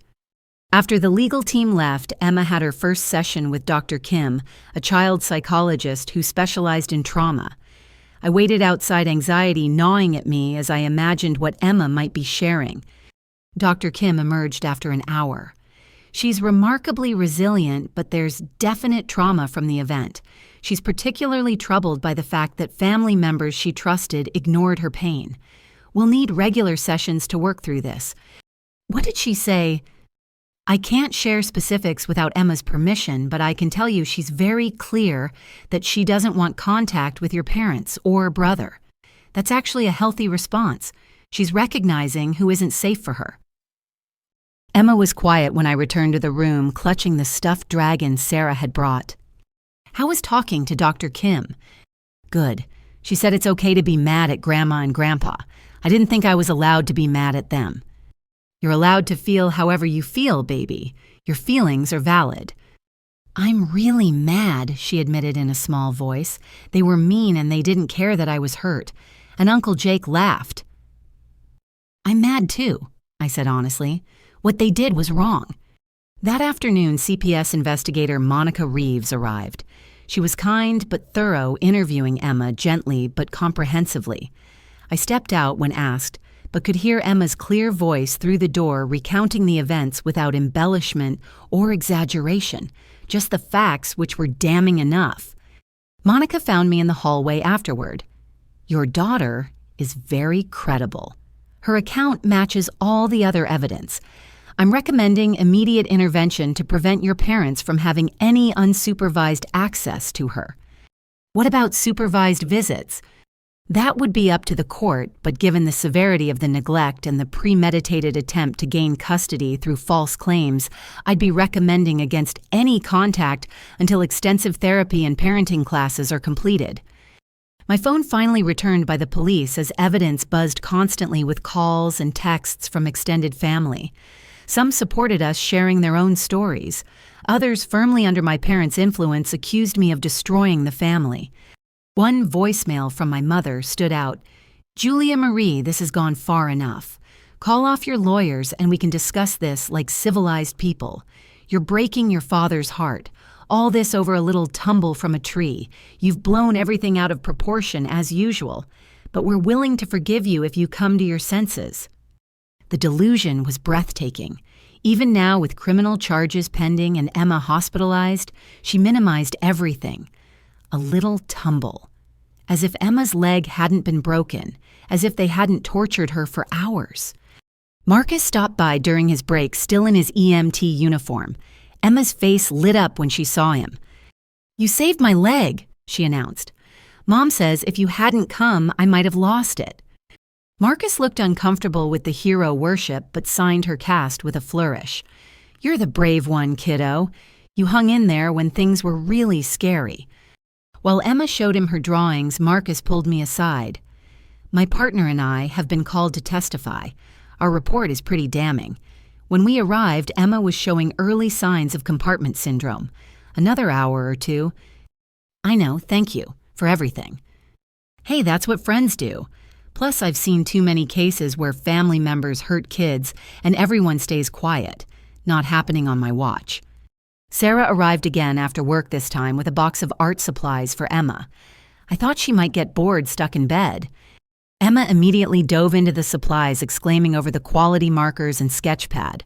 While she drew, Sarah updated me on Jake's escalating behavior. "He showed up at my school today. Security had to escort him out. He's convinced I've ruined his life by overreacting to a family situation." "I'm so sorry. Do you want me to include you in the protective order?" "Already filed my own. My principal was very supportive. Turns out Jake's not the first unstable ex to show up at the school. They have protocols." "You've been amazing through all this. I can't thank you enough." Sarah watched Emma drawing intently. "She's what, 12, same age as my students. The thought of any of them suffering like she did. I couldn't live with myself if I'd stayed silent." Ellen called with an update. "The emergency protective order was granted. Your parents and Jake cannot come within 500 feet of you or Emma. They're also barred from contacting you except through legal channels." "What about their custody petition?" "Dead in the water. No judge will grant custody to people facing criminal charges for endangering the child in question. If anything, their attempt to gain custody makes the criminal case stronger. It shows motive for the medical neglect." That evening, Richard stayed with Emma while I ran home to get us both fresh clothes and check the apartment. I'd been gone less than 48 hours, but it felt like a lifetime. The apartment looked undisturbed, but I noticed subtle signs someone had been there. Papers on my desk slightly shifted Emma's room too neat, as if someone had been searching for something. I called Detective Santos immediately. She sent officers to dust for prints and check security footage from the building. "Your father was here," she confirmed an hour later. "Building security shows him entering with a key around noon yesterday. Do you want to add breaking and entering to the charges?" "He's not on the lease, so yes, absolutely. We'll get a warrant for his arrest tonight. Between this and the child endangerment, he's looking at significant jail time if convicted." I changed all the locks that night, installed a new security system, and placed Emma's beloved stuffed animals in a bag to bring to the hospital. Her room felt too empty without her, but I tried to focus on the future. Emma would come home to a safe space where no one could hurt her again. Back at the hospital, I found Richard reading to Emma from one of her favorite books. The scene was bittersweet. This engaged father figure was who Emma had needed all along, not the weekend dad who'd prioritized work. "How's the apartment?" he asked. "Violated. My father broke in while we were here." Richard's jaw clenched. "I've been thinking. My company has an office here. I could request a transfer, be around more. Actually, be a father instead of just child support payments. Emma looked up hopefully. Really, you'd move here. If that's okay with you and your mom, I've missed too much already. I saw the yearning in Emma's eyes and nodded. We'll figure it out. Later, as Emma slept, I sat in the darkness planning our next moves. The legal machinery was in motion, but I knew my family wouldn't go down without a fight. They'd hire expensive lawyers, try to spin the narrative attempt to turn family members against us. But they'd underestimated us. They'd underestimated a mother's love, a child's resilience, and the power of truth backed by evidence. The legal preparation wasn't just about protecting ourselves, it was about ensuring this never happened to another child in our family. My cousin Beth had mentioned other victims of my father's medical tyranny. How many had suffered in silence? How many had worse outcomes because they lacked the support system I'd found? This case wouldn't just be about Emma, it would be about all of them, and about breaking the cycle of control and abuse disguised as family values. The preparation phase was complete. Now came the fight. 2 days later, Emma was discharged with detailed care instructions and a follow-up appointment scheduled. The purple cast had already accumulated several signatures mine, Richard's, Marcus's, Sarah's, and even some of the nurses who'd grown fond of my brave girl during her stay. We arrived home to find Officer Chen waiting in the lobby with building security. My heart raced until he explained, "Just a precaution, ma'am. We arrested your father this morning for the break-in. He's out on bail, but we wanted to make sure he hadn't violated the protective order." He was arrested. The reality of my father in handcuffs was hard to process despite everything. At his country club, actually, made quite a scene according to the arresting officers, kept insisting he had a right to check on his granddaughter's living conditions. The thought of my father being arrested in front of his golf buddies would have been satisfying if it weren't so sad. How had we gotten here? Inside our apartment, I'd tried to make everything welcoming for Emma. Her favorite purple blanket on the couch, snacks she could eat while keeping her leg elevated, a new stack of books Sarah had recommended. But she seemed subdued, carefully navigating with her crutches. "You okay, baby?" It's weird being home. I keep thinking they're going to show up. They can't. The protective order means they'll be arrested if they come near us. But what if they don't care Grandpa already got arrested once and he's out? Her fear was valid. My father had never faced real consequences before, and I wasn't sure a court order would stop him if he decided to escalate. That afternoon, Monica Reeves from CPS arrived for a home visit. She thoroughly inspected our apartment, taking notes on everything from the stocked refrigerator to Emma's organized school supplies. "This is clearly a loving, stable home," she said after completing her assessment. "I'll be recommending to close any investigation into your fitness as a parent. However, we'll be pursuing the case against your parents and brother." What does that involve? Interviews with everyone involved, gathering medical records, reviewing the evidence. Emma mentioned other incidents during our hospital interview that we need to explore. Other incidents. Monica consulted her notes. Times your parents put her in dangerous situations to toughen her up. Making her swim in the lake without supervision last summer, forcing her to ride a horse that was too large for her despite her fear. My stomach dropped. I didn't know about those. They told me she loved swimming and begged to ride the horse. Children often don't report these things, especially when the adults frame it as normal. Emma only mentioned them when I asked if she'd ever been scared at her grandparents' house before. Rage and guilt battled in my chest. How many times had I left Emma with them, trusting they'd keep her safe? "There's a pattern here," Monica continued, "one that extends beyond just Emma. We've received several calls since news of this incident spread. Other family members wanting to report historical incidents. After she left, I found Emma in her room trying to arrange her stuffed animals one-handed while balancing on crutches. Here, let me help." I sat on her bed and she gratefully sank down beside me. "Emma, Ms. Reeves mentioned you told her about swimming in the lake and the horse." Her face crumpled. "I'm sorry I didn't tell you. Grandpa said I was being a baby and that you'd be disappointed if you knew I was scared." "Oh, sweetheart, no. I pulled her close. I would never be disappointed in you for being scared. Being scared is how our brains keep us safe. I'm sorry I didn't protect you better. It's not your fault. They were really good at pretending everything was normal when you were around. The manipulation ran deeper than I'd realized. They'd trained Emma to hide her fear, to doubt her own instincts, all while I thought she was having wonderful grandparent time. That evening, Detective Santos called with an update. We've interviewed your brother's ex-girlfriend, Sarah. Her statement is compelling. She also provided text messages where Jake explicitly discussed the plan to document your failures as a mother. He put it in writing. Multiple times. He was quite proud of the scheme. Also, we've recovered deleted videos from his cloud storage. There are several incidents of Emma in distress that he filmed over the past few months. None as severe as the broken leg, but disturbing nonetheless. He's been filming her suffering for months. It appears so.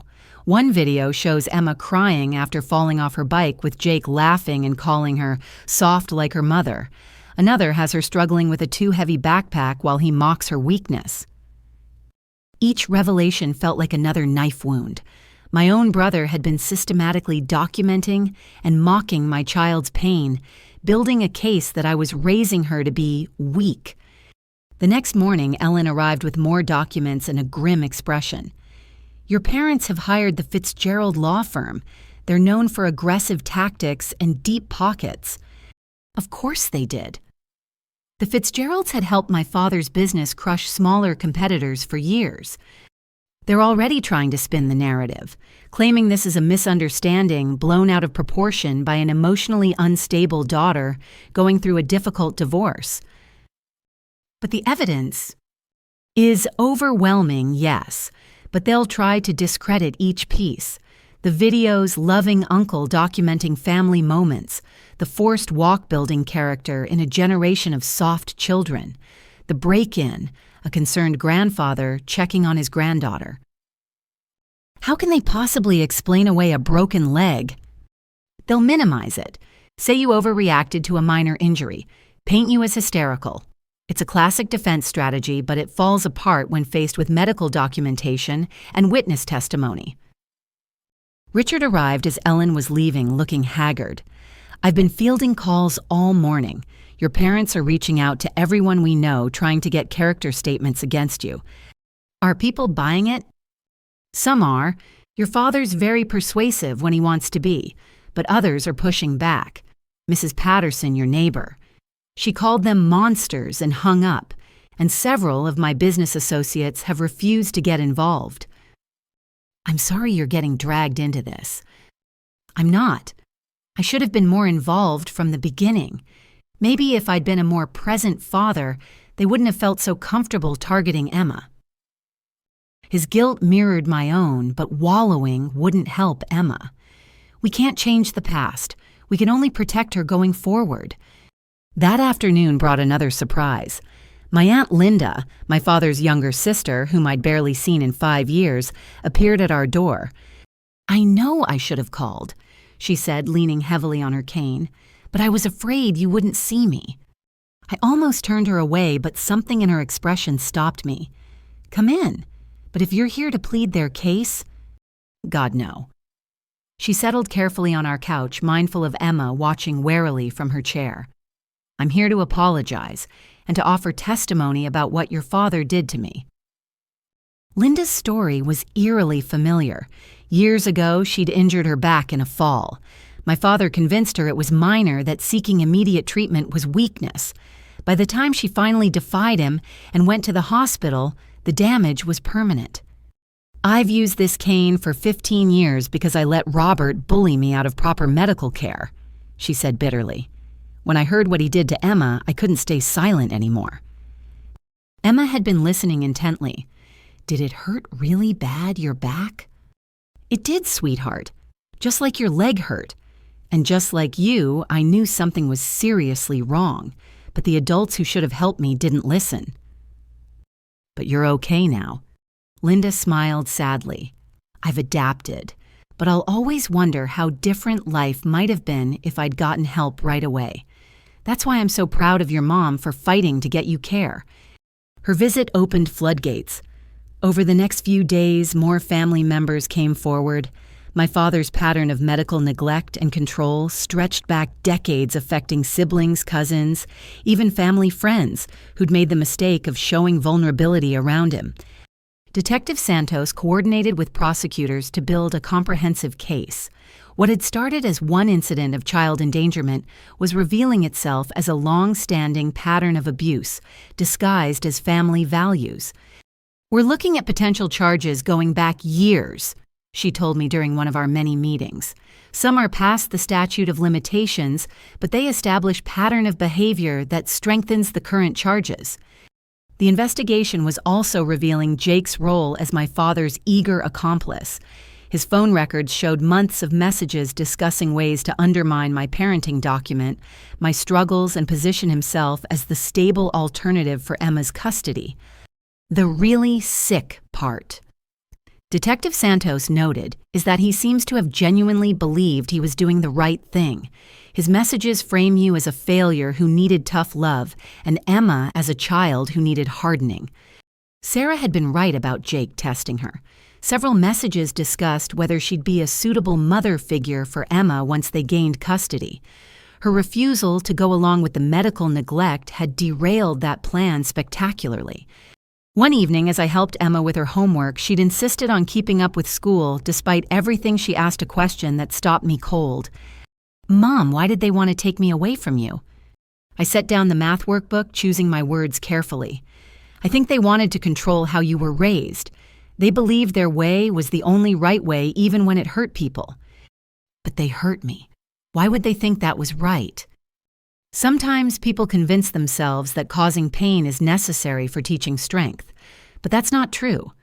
Real strength comes from love and support, not from suffering. "Like how you carried me even when your back hurt." "Exactly like that." She pondered this, then returned to her fractions with the focus of a child who'd learned too young that adults don't always have good answers. The investigation was far from over, but already it was reshaping our understanding of family trust and protection. My parents and Jake would face legal consequences, but the deeper reckoning was within our extended family, forced to confront decades of normalized abuse. As I tucked Emma in that night, careful not to jostle her cast, she whispered, "I'm glad you fought for me, Mom." Always, baby, always. The investigation would continue uncovering more ugliness and pain, but it would also reveal the strength of survivors, the power of truth, and the fierce love that refuses to let children suffer for someone else's twisted principles. The real investigation wasn't just into crimes committed, but into how we'd allowed it to go on for so long and how we'd ensure it never happened again. 3 weeks had passed since Emma's surgery, and she was adapting well to life with her cast. Physical therapy had begun, and her spirits seemed lighter with each day that passed without contact from my parents or Jake. But I knew the calm wouldn't last. The inevitable confrontation came on a Tuesday morning. Ellen called just as I was preparing Emma's breakfast. "Your parents and Jake just arrived at my office with their legal team. They're demanding a meeting to resolve this misunderstanding before it destroys the family. They claim they have information that will change everything." "What kind of information?" "They won't say, but Julie, you don't have to meet with them. We can handle everything through legal channels."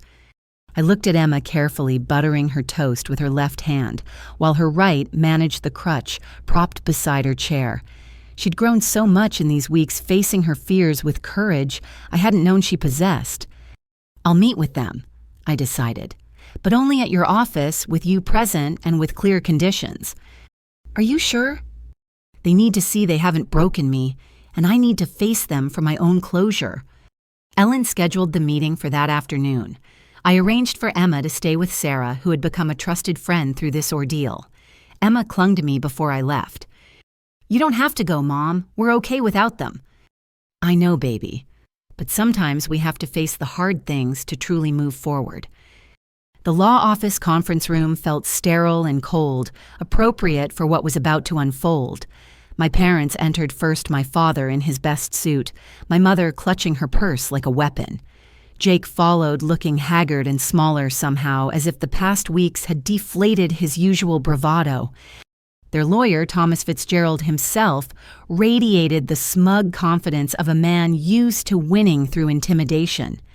My team consisted of Ellen Detective Santos, who'd insisted on attending, and Patricia Daniels from the hospital, who'd become an advocate for our case. Let's dispense with pleasantries. My father began, not even attempting a greeting. This nonsense has gone far enough. You've turned a simple family disagreement into a circus. A child with a broken leg is not a simple disagreement, Ellen stated flatly. Children break bones all the time, my mother interjected. Julie has blown this completely out of proportion, as she does with everything.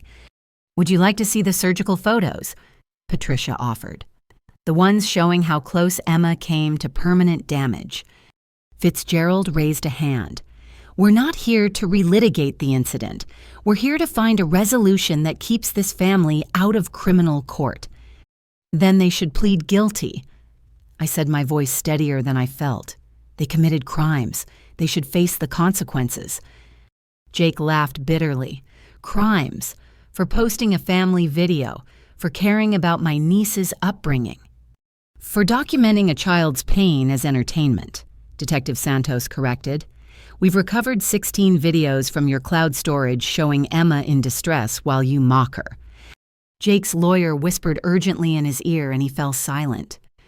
Here's what's going to happen, my father announced as if he were running a board meeting. You're going to drop these ridiculous charges. We'll agree to give you some space, maybe skip a few holidays. In return, we set up a trust for Emma that ensures she's properly provided for. You mean a trust you control? I asked. Someone needs to manage it responsibly, he replied. Your financial situation speaks for itself. Ellen slid a folder across the table. Actually, let's discuss finances, specifically how you illegally accessed Julie's bank records and filed false reports with credit agencies to damage her credit score. The color drained from my mother's face. We have the digital trail, Ellen continued, including the email where you, Mrs. Morrison, bragged to your sister about teaching Julie a lesson about financial responsibility by reporting fraudulent late payments. I stared at my parents in shock. My struggles to rebuild credit after the divorce hadn't been just bad luck or my own mistakes. They'd been actively sabotaging me. That's defamation, Fitzgerald sputtered. You can't prove. Patricia produced another folder. We can, actually. The credit agencies were very helpful once we explained the situation.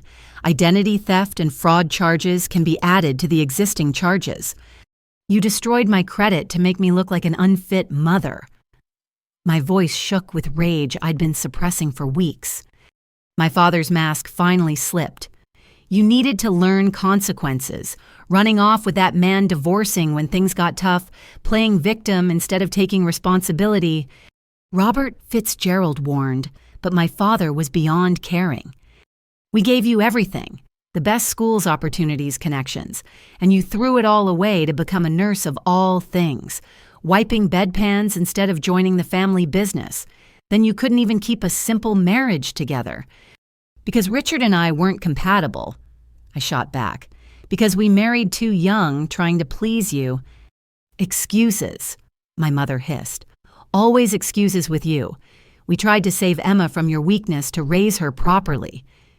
By breaking her leg and laughing while she cried. Jake slammed his hand on the table. She fell from a tree. We didn't break anything.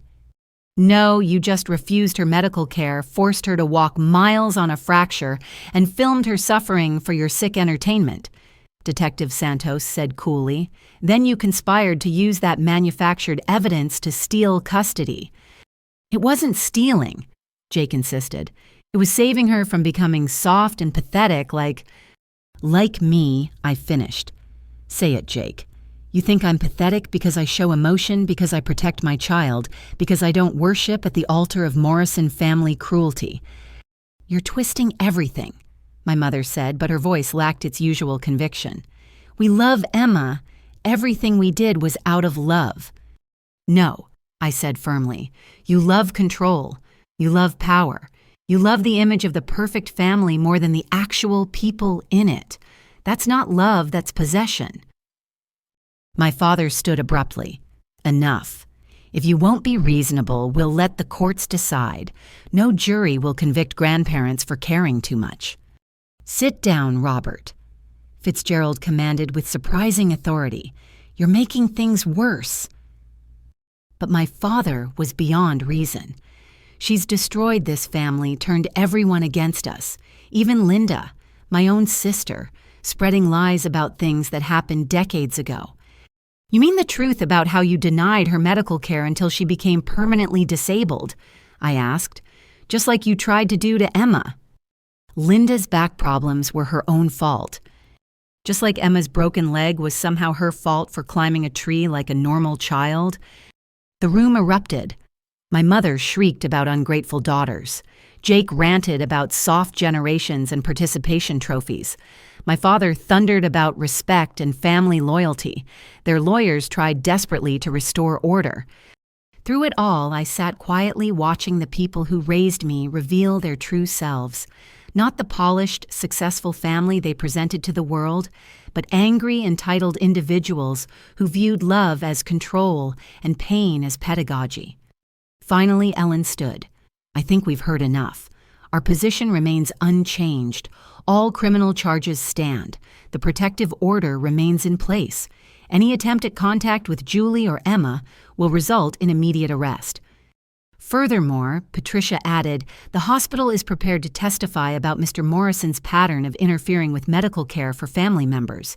We have documentation going back 12 years. Detective Santos delivered the final blow. Mr. Jake Morrison, based on new evidence uncovered during our investigation, you're under arrest for cyberstalking and harassment. What? Jake jumped up, but two officers who'd been waiting outside entered immediately. The videos, the social media posts, the text messages to colleagues trying to damage Julie's professional reputation. Detective Santos listed as the officers cuffed him. Your digital footprint tells quite a story. My mother reached for Jake, but the officers were already leading him away. His arrest in front of everyone, the humiliation of it, seemed to break something in her. This is your fault, she whispered to me. You've ruined everything. No, Mom. You ruined everything the moment you chose pride over Emma's well-being. You watched a child suffer and felt nothing but inconvenience. That's not my fault. That's who you are.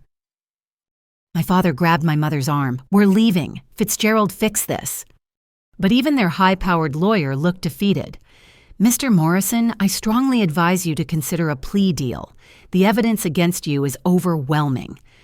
They stormed out, my mother's heels clicking sharply against the floor, my father's face purple with rage. I knew they'd continue fighting, throwing money at lawyers trying to spin the narrative. But something fundamental had shifted. You did great, Ellen said quietly as we watched them go. That couldn't have been easy. It was necessary, I replied, though my hands shook with delayed reaction. Emma needed me to stand up to them. I needed to stand up to them. Patricia squeezed my shoulder. Your daughter is lucky to have you. Not everyone finds the strength to break these cycles. As I left the law office, I felt lighter, despite the heavy confrontation. The family I'd grown up in was effectively dead, but from its ashes, we were building something better. Something based on real love protection and the radical idea that children shouldn't suffer for adult principles. Sarah texted that Emma was doing great teaching her class some basic origami. The normalcy of it, the simple joy of a child being a child without fear, brought tears to my eyes. The confrontation had revealed the truth in all its ugly glory. They hadn't been trying to save Emma. They'd been trying to break her, to mold her into their image of strength through suffering. But real strength, I'd learned, came from protecting the vulnerable, admitting mistakes, and choosing love over legacy. The war with my family wasn't over, but this battle was won. And for the first time since that terrible Sunday afternoon, I truly believed we'd emerge victorious. The news of Jake's arrest spread through our social circles like wildfire. Within hours, my phone buzzed with messages from people I hadn't heard from in years, all suddenly remembering instances where they'd witnessed my family's behavior but hadn't spoken up. The most surprising call came from Margaret Chen Jake's former boss at his first marketing job 5 years ago. "Julie, I heard about what's happening. I need you to know that Jake was let go from our company for creating hostile situations with female colleagues. We kept it quiet to avoid lawsuits, but when I saw he'd been arrested for harassment, I felt I should reach out." He told everyone he left for a better opportunity, I said, stunned. That was the story we agreed on to avoid litigation, but there were 3 separate complaints about him filming female coworkers without consent and making degrading comments about their weakness. I have documentation if it helps your case. Each revelation felt like another piece of a puzzle I'd been too close to see. Jake hadn't just developed these behaviors recently. He'd been this way for years, enabled by our parents' worldview that cruelty built character. Ellen called the next morning with significant news. Jake's bail has been revoked. Turns out he violated the protective order by creating fake social media accounts to harass you and Sarah. Digital forensics traced them back to his devices. He was still harassing us even after being arrested. Compulsively, he couldn't seem to stop himself from posting about weak women destroying strong men and making veiled threats. The judge was not amused. Meanwhile, the criminal case against my parents was gaining momentum. The prosecutor, ADA Jennifer Walsh, met with me to discuss trial strategy. "Your father's attempt to maintain control is actually working against him," she explained. "He's been contacting witnesses trying to influence their testimony. That's witness tampering, and we have recordings of several attempts. He's that desperate. He's that arrogant. He genuinely believes he can talk his way out of this, that rules don't apply to Robert Morrison." The irony wasn't lost on me. My father, who'd spent my childhood preaching about consequences and accountability, couldn't accept any for himself. The real turning point came through an unexpected source. 3 weeks after the confrontation, a package arrived at my apartment with no return address. Inside was a USB drive and a note in shaky handwriting. "Your mother wasn't always this way. Maybe understanding how she got here will help. Someone who remembers." The drive contained old home videos from the 1970s and early 1980s, showing my mother as a young woman. In them, she was vibrant, laughing, openly affectionate with baby me and toddler Jake. Most striking was footage of her standing up to my father when he tried to deny me medical care for an ear infection. "She's burning with fever. Robert, I don't care what your mother says about natural immunity. We're going to the doctor now." Young Mom had fought for me. Somewhere along the way, that woman had disappeared, replaced by someone who watched her granddaughter suffer without compassion. I showed the videos to Dr. Kim during my own therapy session. I'd started seeing her to process the trauma of recent events. "It's not uncommon," she explained. "Years of emotional manipulation can fundamentally change someone. Your mother likely learned that opposing your father came with consequences, so she adapted by adopting his worldview. But she had a choice," I insisted. "She could have protected Emma." "Yes, she did have a choice, and she chose wrong. Understanding how someone became harmful doesn't excuse the harm they cause." The videos had another unexpected effect. When the prosecutor presented them during a pre-trial hearing, showing the stark contrast between who my mother had been and who she'd become, her carefully maintained composure cracked.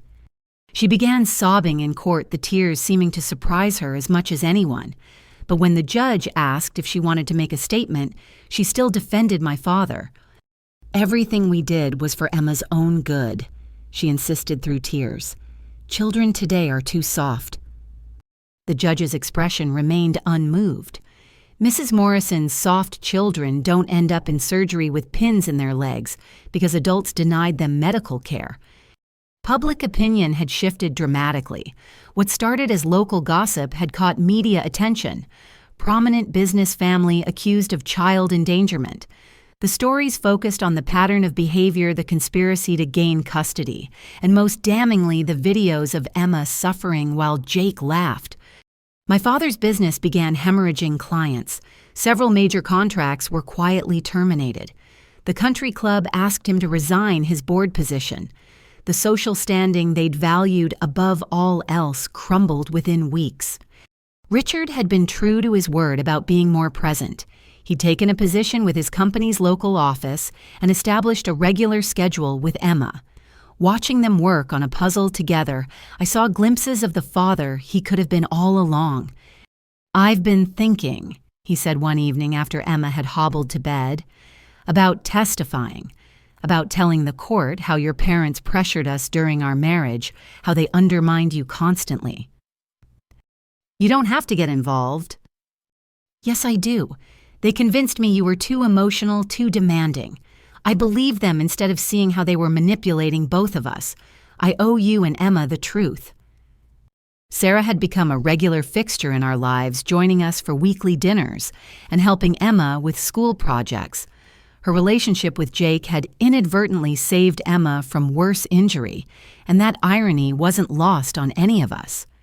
"I keep thinking," she said one evening, "about all the red flags I missed. The way he talked about women, about you specifically.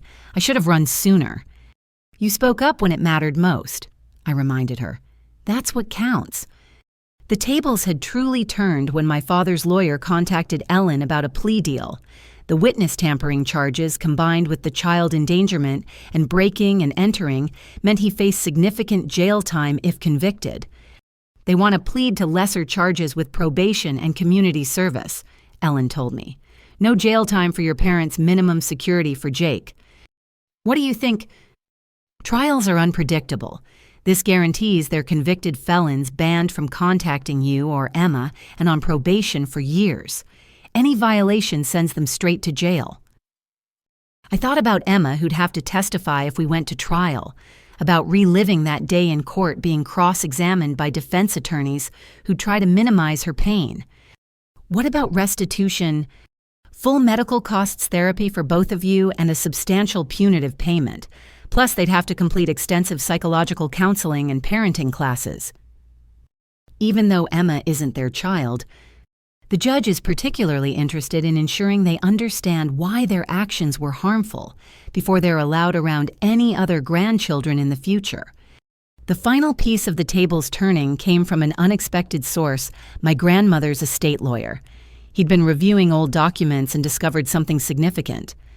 "Your grandmother left a sealed letter to be delivered when Robert has learned humility. I believe current circumstances qualify." The letter, written in my grandmother's careful script, was devastating in its prescience. "I fear I failed Robert by never letting him experience true consequences for his actions. I watched him bully his sisters dismiss their pain-demand obedience instead of earning respect. I told myself he'd grow out of it, that strength would temper with wisdom. I was wrong. If you're reading this, he's likely hurt someone badly enough that even money and influence can't fix it. Know that this pattern started with my own failures as his mother. Don't let it continue to the next generation." My father's arrest photo had shown a man stunned that consequences had finally caught up with him. But reading his own mother's words, acknowledging her role in creating him, might have been the first true consequence he'd ever faced. Emma's cast came off after 8 weeks, revealing a pale but healing leg. Physical therapy was painful, but she attacked it with determination, motivated by the promise of returning to dance classes. "I'm stronger now, right, Mom?" she asked after a particularly difficult session. "You've always been strong, baby. Now you just know it too." The tables hadn't just turned legally. The family narrative my parents had controlled for so long had been rewritten. Where they'd preached strength through suffering, we'd shown strength through protecting each other. Where they'd demanded silence and compliance, we'd found power in speaking truth. Their fall from grace was swift and public, but the rise of our new family, chosen supportive and genuinely loving, was the real victory. Emma would grow up knowing she deserved protection, that pain wasn't pedagogy, and that real love never demands suffering as proof of strength. The Morrison family legacy of control and cruelty would end with us. That was the ultimate reversal, taking their name and redefining it through acts of courage, compassion, and the revolutionary idea that children should be cherished, not conquered. Jake's arrest video went viral before any of us could have predicted it. Someone in the law office building had filmed him being led out in handcuffs, ranting about weak women and soft society. Within 24 hours, it had millions of views and thousands of comments connecting it to his earlier video of Emma's suffering. The internet investigators worked faster than any detective. They found every cruel post, every mocking comment, every instance where Jake had publicly bullied someone for showing vulnerability. Former girlfriends came forward with stories. College classmates shared incidents. His carefully curated image of success crumbled tweet by tweet. "Mom kids at school are talking about Uncle Jake," Emma said quietly one morning. "They saw the videos." How does that make you feel? Weird, but also relieved, like everyone finally sees what I already knew. The local news picked up the story first. Morrison family scandal when tough love becomes child abuse. They interviewed child development experts who explained how forcing injured children to walk it off could cause lasting physical and psychological damage. My father tried to control the narrative by calling a press conference at his office. Ellen and I watched the live stream in horrified fascination as he stood before reporters, still radiating authority despite his circumstances. "This is a private family matter that has been blown out of proportion by a vindictive daughter," he began. "We've always believed in raising strong, capable children. If that's now a crime, then society has truly lost its way." The questions from reporters were brutal. "Mr. Morrison, how do you explain the video of your granddaughter walking on a broken leg while your son films and laughs? Children exaggerate injuries for attention. We were teaching her resilience. Medical records show she required surgery with pins. Are you calling the surgeons liars?" "I'm saying my daughter has a pattern of overreacting and seeking drama." "What about the testimony from your sister Linda about her permanent disability after you denied her medical care?" His face reddened. "Linda has always been jealous of my success. These accusations from decades ago are simply—" "What about the 3 other family members who've come forward with similar stories?"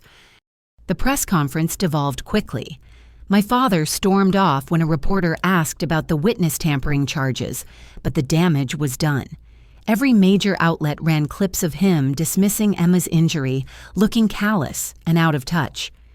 My mother attempted damage control through her social circles, but that backfired spectacularly. Someone leaked her emails to other country club members where she called Emma dramatic and me unstable, while asking them to provide character references for court. The club's response was swift. Not only did they refuse, but several members came forward with their own stories about the Morrison family. "I once saw Robert berate a waiter until the young man cried, then mock him for being emotional," one member told reporters. "We all knew to keep our children away from Jake at family events. He had a cruel streak, even as a teenager."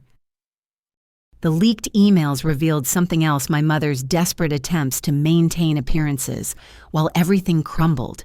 She'd lied to friends about why they hadn't seen Emma lately, claiming we were traveling. She'd told others I was in a mental health facility. The web of deception showed how deeply image mattered more than truth. Sarah's public statement added another layer to the exposure. She gave one interview calm and professional that devastated Jake's remaining defenders.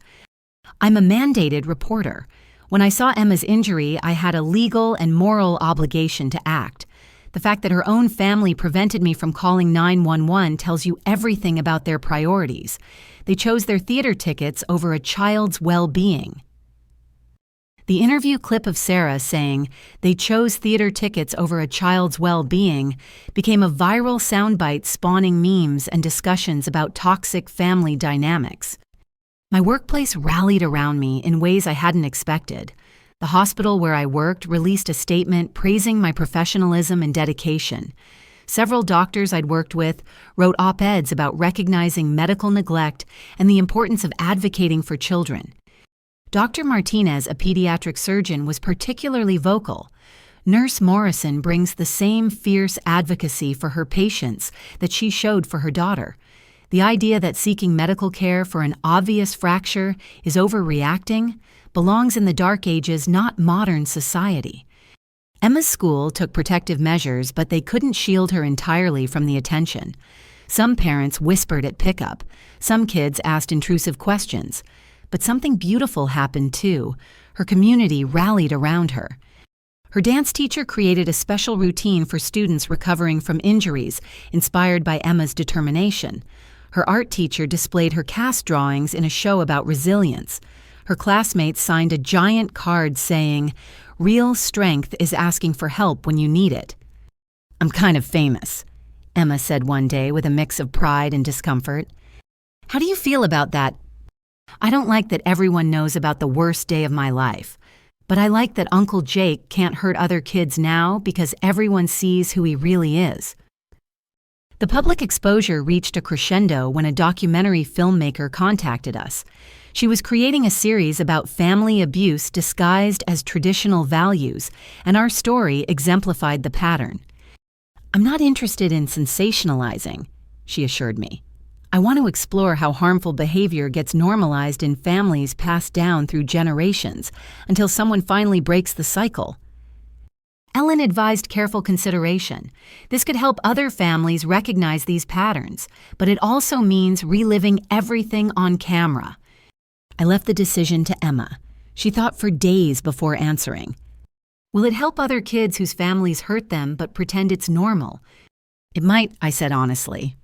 "Then yes, because what if there's another kid out there whose grandpa won't let them go to the doctor? Maybe they'll see our story and know it's not okay." My parents' business completely collapsed within 2 months. Major clients pulled contracts, employees quit. The empire my father had built on stepping on others crumbled when people saw who he truly was. Jake lost more than his job. His professional reputation was destroyed. Marketing firms wouldn't touch him. His social media presence, once his pride became a liability, no amount of reputation management could fix. He'd built his identity on public perception, and the public had rendered its verdict. The Morrison family name, once synonymous with success and influence in our city, became shorthand for abuse disguised as tough love. Psychology professors used our case in lectures. Parenting groups discussed it as a cautionary tale. Medical schools included it in training about recognizing abuse. But the most powerful exposure came from within the family. Cousins I barely knew reached out with their own stories. My father's brother, estranged for 20 years, called to say he'd cut contact specifically because of how my parents treated their children. "I told Robert when you were 10 that his methods would backfire someday," Uncle Stephen said. "He laughed and said weak people always resent the strong. I'm sorry I didn't do more to protect you and Jake from him." "Jake became him," I pointed out. "Jake never had a chance. Robert molded him from birth to be his successor. You were lucky in a twisted way to be dismissed as just a girl. It let you maintain some independent thought." The public exposure served a purpose beyond justice. It started conversations in countless families about where the line exists between building resilience and causing harm. Parents examined their own behaviors. Grandparents questioned long-held beliefs about toughening up children. Emma received letters from other kids who'd experienced similar situations. We read them together, these stories of children forced to endure pain, to prove strength dismissed when they asked for help, mocked for showing vulnerability. "We're not alone," Emma said wonderingly. "All these kids went through what I did. And now their parents know it's not okay, because you were brave enough to let people see what happened." The exposure phase was ending as legal proceedings moved forward. The court of public opinion had rendered its verdict decisively. My parents and Jake would face legal consequences, but they'd already lost what mattered most to them: their reputation, their influence, their ability to hurt others while claiming righteousness. As I tucked Emma in one night, she asked, "Do you think Grandma and Grandpa understand now why what they did was wrong?" I thought about my father's press conference, My mother's leaked emails, Jake's complete lack of accountability, even in handcuffs. I don't know, baby. Some people never admit they're wrong, even when everyone else can see it clearly. But what matters is that they can't hurt you anymore, and their story becomes a warning to others. Like a cautionary tale. Exactly like that. Sometimes the best thing that comes from bad experiences is preventing them from happening to someone else. The public exposure had stripped away every pretense, every excuse, every justification my family had hidden behind. In the harsh light of public scrutiny, their traditional values were revealed as simple cruelty, their strength as mere bullying, their love as nothing more than control. And in that same light, our truth shone through a mother who fought for her child, a girl who survived and thrived despite trauma, and a new definition of family that prioritized protection over perception. The exposure had cost them everything, but it had given us something precious: validation, support, and the knowledge that speaking truth to power can create real change. The guilty pleas came on a gray Thursday morning in November. My parents and Jake, flanked by their diminished legal team, stood before Judge Patricia Williams to admit their crimes. The courthouse was packed with reporters, family members, and curious onlookers who'd followed the saga. I sat in the front row with Ellen, close enough to see my father's hands shake as he gripped the defendant's table. The man who'd terrorized our family with his need for control couldn't control his own trembling. Robert Morrison. You are charged with child endangerment, witness tampering, and breaking and entering. How do you plead? My father's voice, once booming with authority, came out as barely a whisper. Guilty, Your Honor. The word seemed to physically pain him. This was a man who'd never admitted fault in his life, forced by circumstances to speak the truth in open court. My mother followed pleading guilty to child endangerment and conspiracy charges. She wept throughout the careful makeup she'd applied, running in streams down her face. The image-conscious woman who'd prioritized appearances over Emma's well-being now faced her worst nightmare: public humiliation, with no way to spin the narrative. Jake's plea was the most dramatic. As he admitted to harassment, child endangerment, and cyber-stalking, his voice cracked. Guilty, he said, then added desperately, but I was just trying to help my family. Mr. Morrison, Judge Williams cut him off sharply. Save your explanations for your present-tensing statement. Today we're only concerned with your plea. The sentencing was set for 6 weeks later, allowing time for victim impact statements and pre-sentencing reports. As we left the courthouse, reporters swarmed, but Ellen guided us quickly to a waiting car. That's the hardest part done, she assured me, but I knew better. Watching my family formally admit their guilt was just one milestone in a longer journey. The financial collapse followed swiftly. With criminal convictions pending, my father's remaining business partners fled. The company he'd built over 30 years dissolved almost overnight. Assets were frozen pending civil lawsuits from former employees who'd come forward with their own stories of abuse. My mother's social standing evaporated completely. The charitable boards she'd sat on requested her immediate resignation. The country club formally revoked their membership. Friends of decades crossed the street to avoid her. I heard about their situation through Linda, who, despite everything, checked on them occasionally. They're having to sell the house, she told me over coffee. Robert's too proud to declare bankruptcy, but they're liquidating everything. Your mother had to sell her jewelry collection. Do you feel sorry for them? I asked, genuinely curious about my own lack of sympathy. I feel sorry for who they could have been, Linda said thoughtfully. If Robert had used his strength to protect instead of dominate, if your mother had kept that spark of defiance I remember from her youth, they had every advantage in life and chose to use it for cruelty. Jake's collapse was perhaps the most complete. Unable to find legitimate employment, he'd move back in with our parents just as they were losing their home. His online presence, once his pride, became a gathering place for people sharing stories of his bullying behavior going back years. His ex-girlfriend Melissa found Sarah and me through social media wanting to share her story.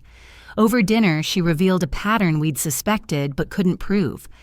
"He filmed everything," Melissa said quietly. "Intimate moments, arguments, me crying after my dad died. He said he was documenting life, but really, he was collecting ammunition. When I tried to break up with him, he threatened to release edited videos that made me look unstable." "Did you go to the police?" Sarah asked. "With what proof?" He was careful. But when I saw Emma's video, I recognized the pattern immediately. That's when I knew I had to speak up. Melissa had already given her statement to prosecutors.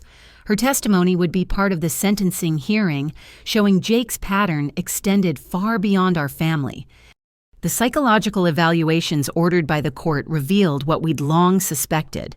My father showed signs of narcissistic personality disorder with sadistic tendencies. My mother displayed dependent personality traits that had worsened over years of marriage. Jake scored high on assessments for antisocial behavior. In layman's terms, the prosecutor explained, "Your father is clinically incapable of accepting fault. Your mother has so thoroughly adopted his worldview that she's lost her own identity. And Jake shows signs of following directly in your father's footsteps with an added layer of technological savvy that makes him particularly dangerous."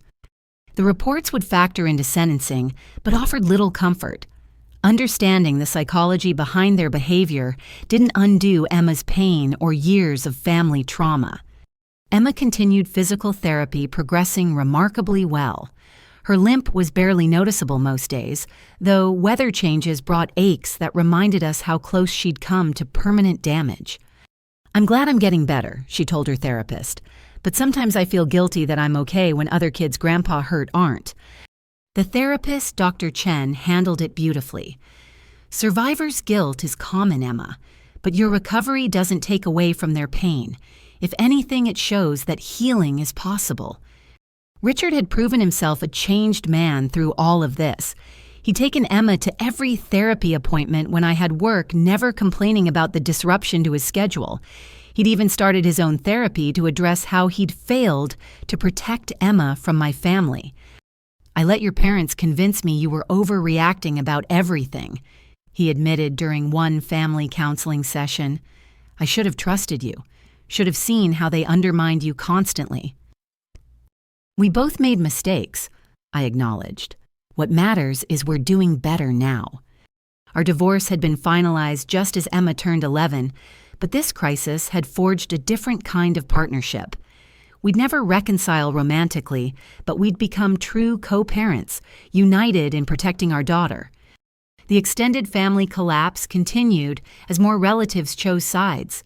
Some, thoroughly under my parents' influence, cut contact with us entirely. Others, freed by our speaking out, shared their own stories of Morrison family abuse. My cousin David flew in from Portland specifically to testify at sentencing. He'd been Jake's favorite target growing up, mocked relentlessly for his stutter and anxiety. "Jake once locked me in a closet during a panic attack because he thought it would cure me," David told prosecutors. "Uncle Robert laughed when he found out, said it was good thinking. I was 8 years old." These stories painted a picture of generational dysfunction that my parents had perfected and tried to pass on. The miracle wasn't that Emma got hurt, it was that any of us survived intact enough to break the cycle. 3 weeks before sentencing, my mother attempted contact through her sister. Aunt Rebecca called late one evening, her voice careful. "Julie, I have a message from your mother. She wants you to know she's sorry." "Sorry she got caught." I think she might actually mean it. She's been different since the plea hearing. Quieter. She asked me to tell you she understands if you never forgive her, but she needed you to know." I thought about the young mother in those videos fighting to get me medical care. Tell her that sorry doesn't undo the damage, but I hope she gets help. My father predictably made no such attempts at apology. According to Linda, he spent his days raging about the injustice of it all, planning appeals he couldn't afford, writing letters to former associates that went unanswered. The house sold below market value in a rushed sale. They moved into a small apartment in a neighborhood my father had once called beneath us. The luxury cars were repossessed. The country club membership that had defined their social life was a memory. But the real collapse wasn't financial. It was the complete destruction of everything they'd built their identity on. Without money, status, and fear to wield as weapons, they were just elderly people facing the consequences of a lifetime of cruelty. Jake attempted one last manipulation before sentencing. A letter arrived at my workplace forwarded through multiple channels to avoid the protective order. In it, he blamed me for everything: his arrest, his unemployment, the family's destruction. "You always were jealous of my success," he wrote. "Now you've destroyed everything because you couldn't handle Emma learning some discipline. I hope you're satisfied." Even facing prison, he couldn't accept responsibility. The evaluation was right. He was following directly in our father's footsteps, unable to see fault in himself, even as his world burned around him. Ellen advised me not to respond, but I kept the letter. It would be part of my victim impact statement showing that even now they felt they were the victims. The week before sentencing, Emma asked to visit the tree where she'd fallen. We returned to my parents' former home, now bearing a "sold" sign. The new owners hadn't moved in yet, so we stood at the fence, looking at the oak that had started everything. "It's smaller than I remembered," Emma said quietly. Things often are when we face them again. I used to have nightmares about falling, but now it just looks like a regular tree. She was quiet for a moment, then added, "I'm glad I fell." "Emma, honey, you don't have to be glad you got hurt." "No, I am.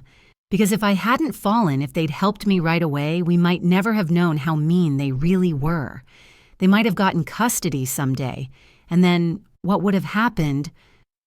Her insight was heartbreaking and profound, a 12-year-old understanding that sometimes it takes a crisis to reveal the truth about people we trust. As we drove away from the house for the last time, Emma asked, "Do you think they'll change in jail?" "I don't know, baby. Change has to come from admitting you were wrong first, and some people never get there." "That's sad," she said simply. "They're going to be lonely."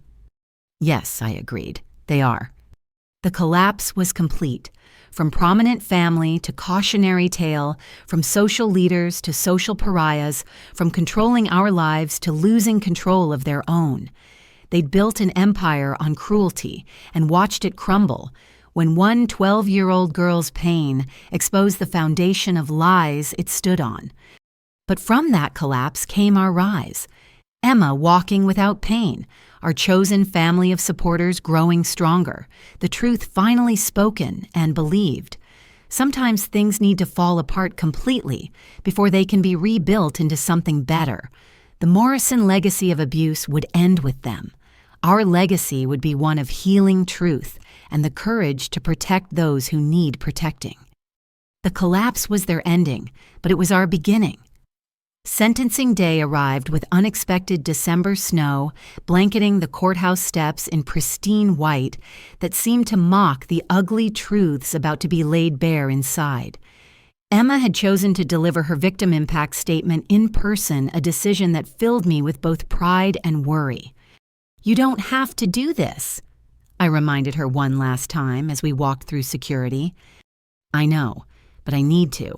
They need to hear what they did from me, not just from adults talking about me." Judge Williams' courtroom was packed again. My parents and Jake sat at separate defendant tables, their legal teams much reduced. My father stared straight ahead, jaw clenched. My mother kept dabbing at her eyes with a tissue.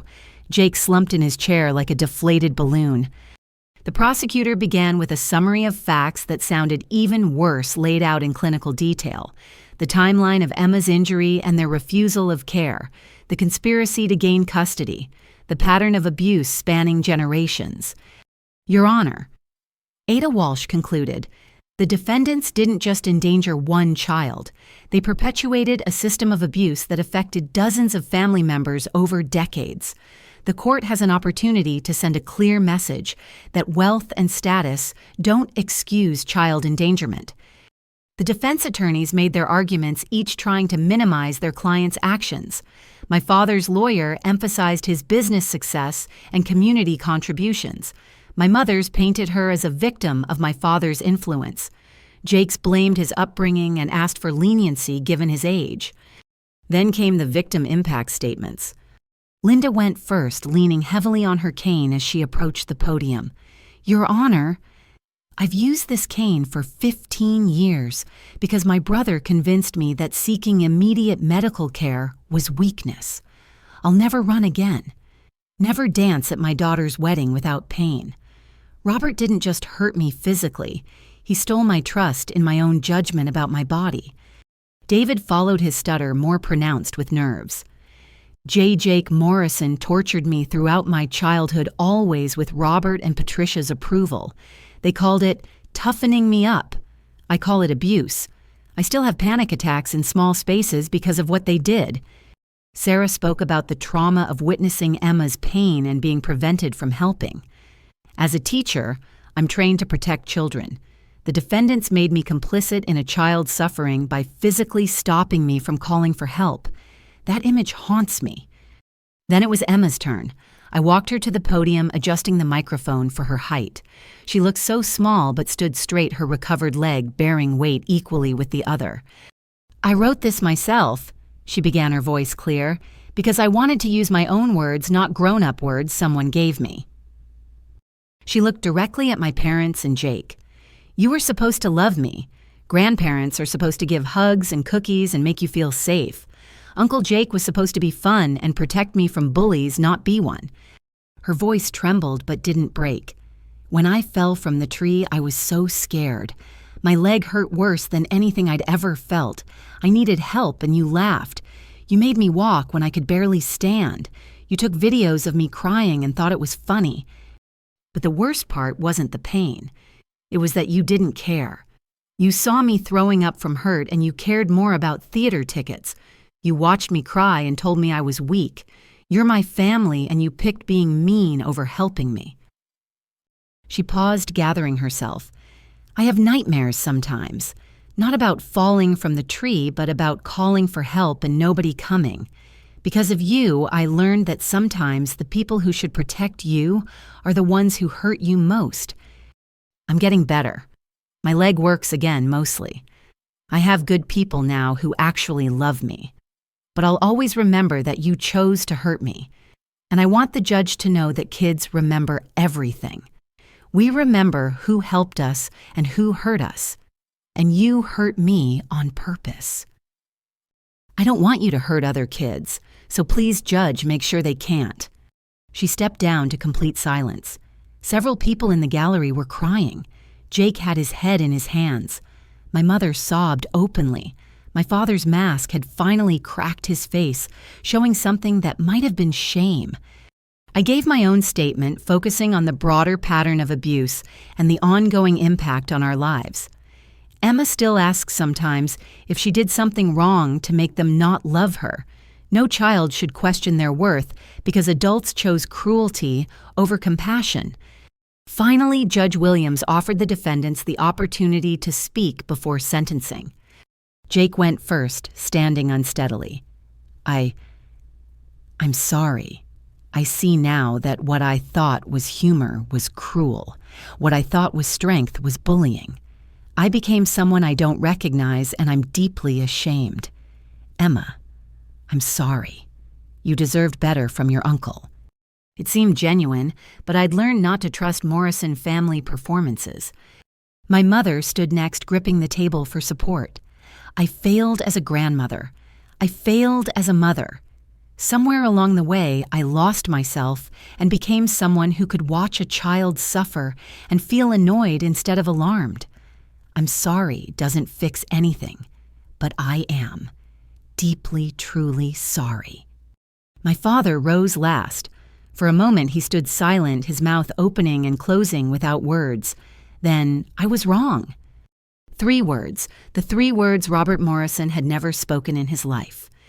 I believed hardship built character. I believed showing weakness invited defeat. I believed many things that I see now were just excuses for cruelty. I destroyed my family. I hurt a child who trusted me. I was wrong. He sat heavily, suddenly looking every one of his 70 years. Judge Williams took her time before pronouncing sentence. I've presided over many family violence cases.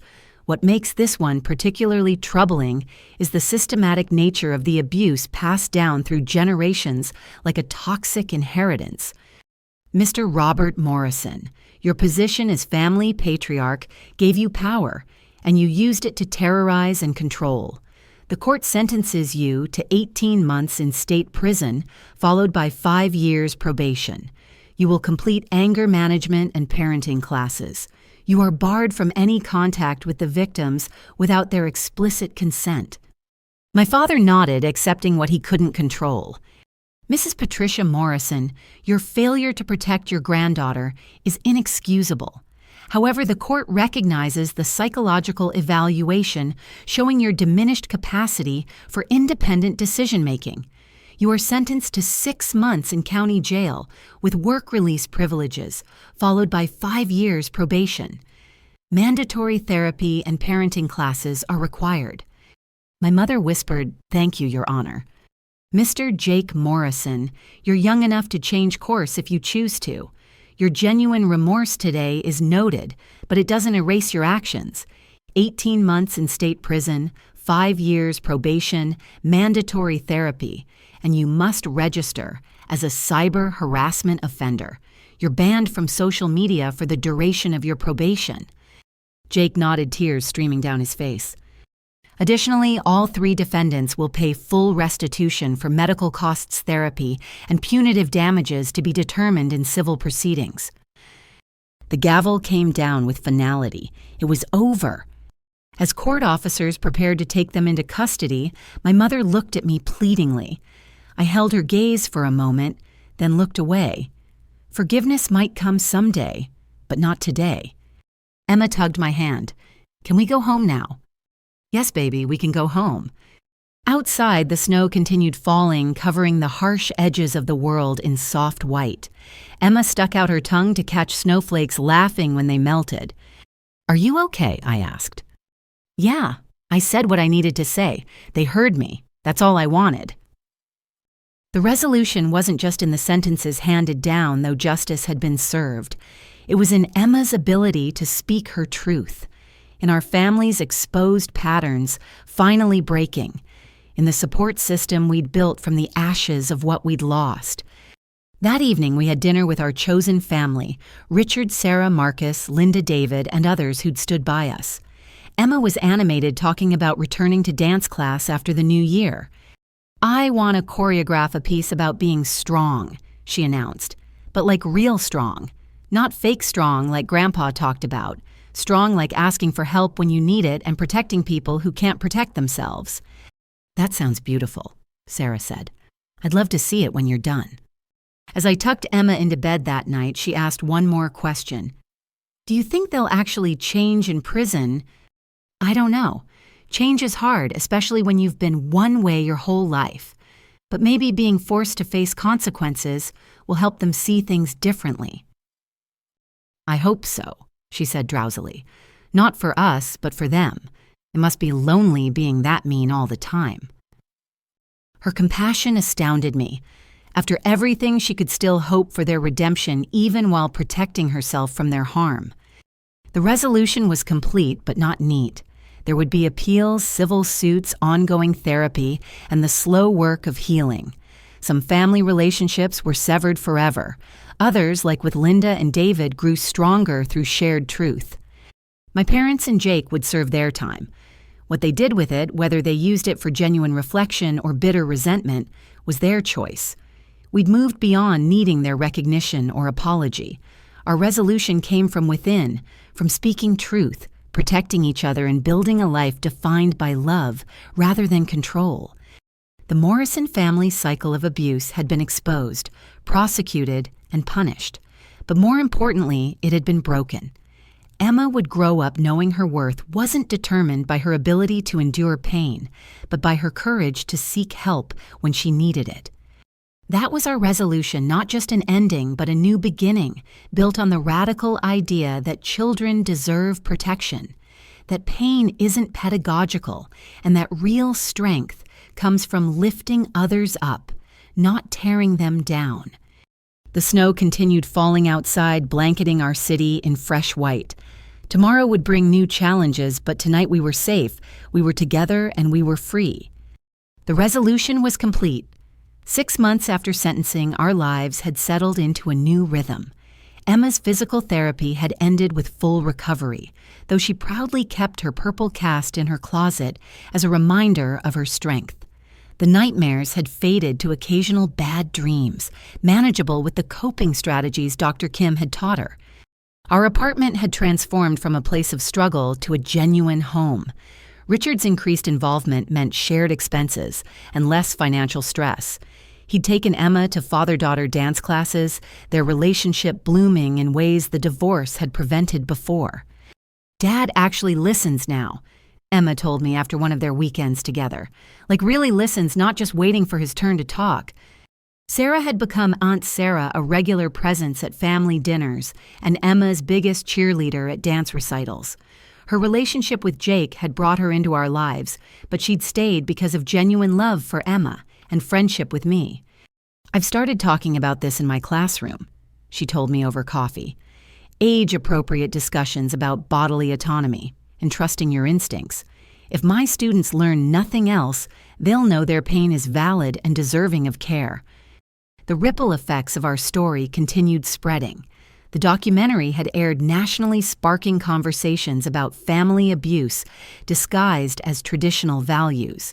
I received messages daily from parents reconsidering their approach, from adults processing their own childhood trauma, from kids finding courage to speak up. Marcus had been promoted to EMT supervisor partly because of his exemplary handling of Emma's case. "I've made it mandatory training," he said, "how to recognize when family members are preventing medical care. Your case is saving other kids, Julie." My work at the hospital had evolved too. I'd been invited to join a committee developing protocols for identifying and responding to medical neglect. My supervisor had nominated me for a leadership position in the patient advocacy program. "Your experience gives you unique insight," she explained. "You understand the subtle signs others might miss." I'd also started speaking at nursing schools, sharing our story to help future healthcare workers recognize when patients need advocates.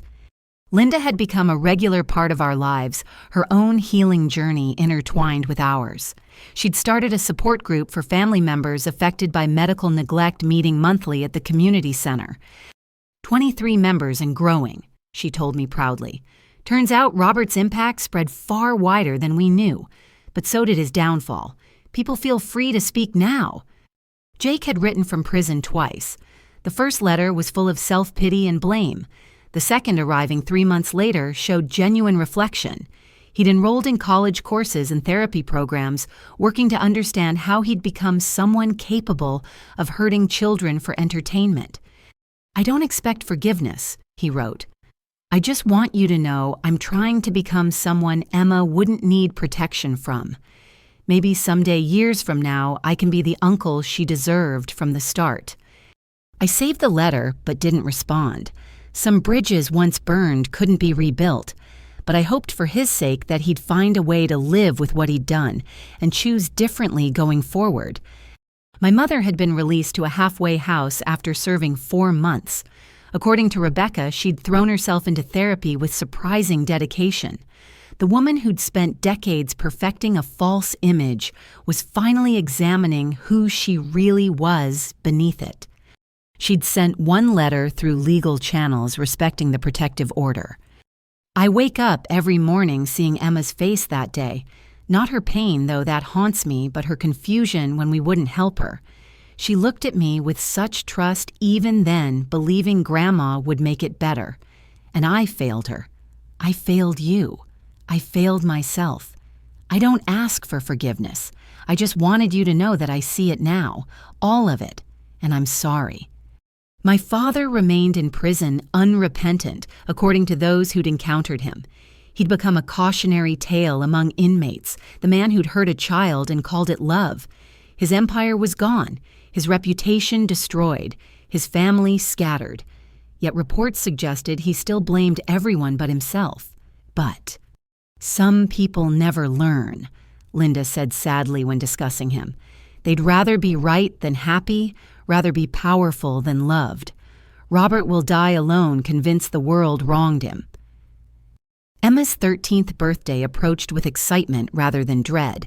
She'd planned a small party with friends who'd stood by her through everything, including some who'd shared their own stories of overcoming family trauma.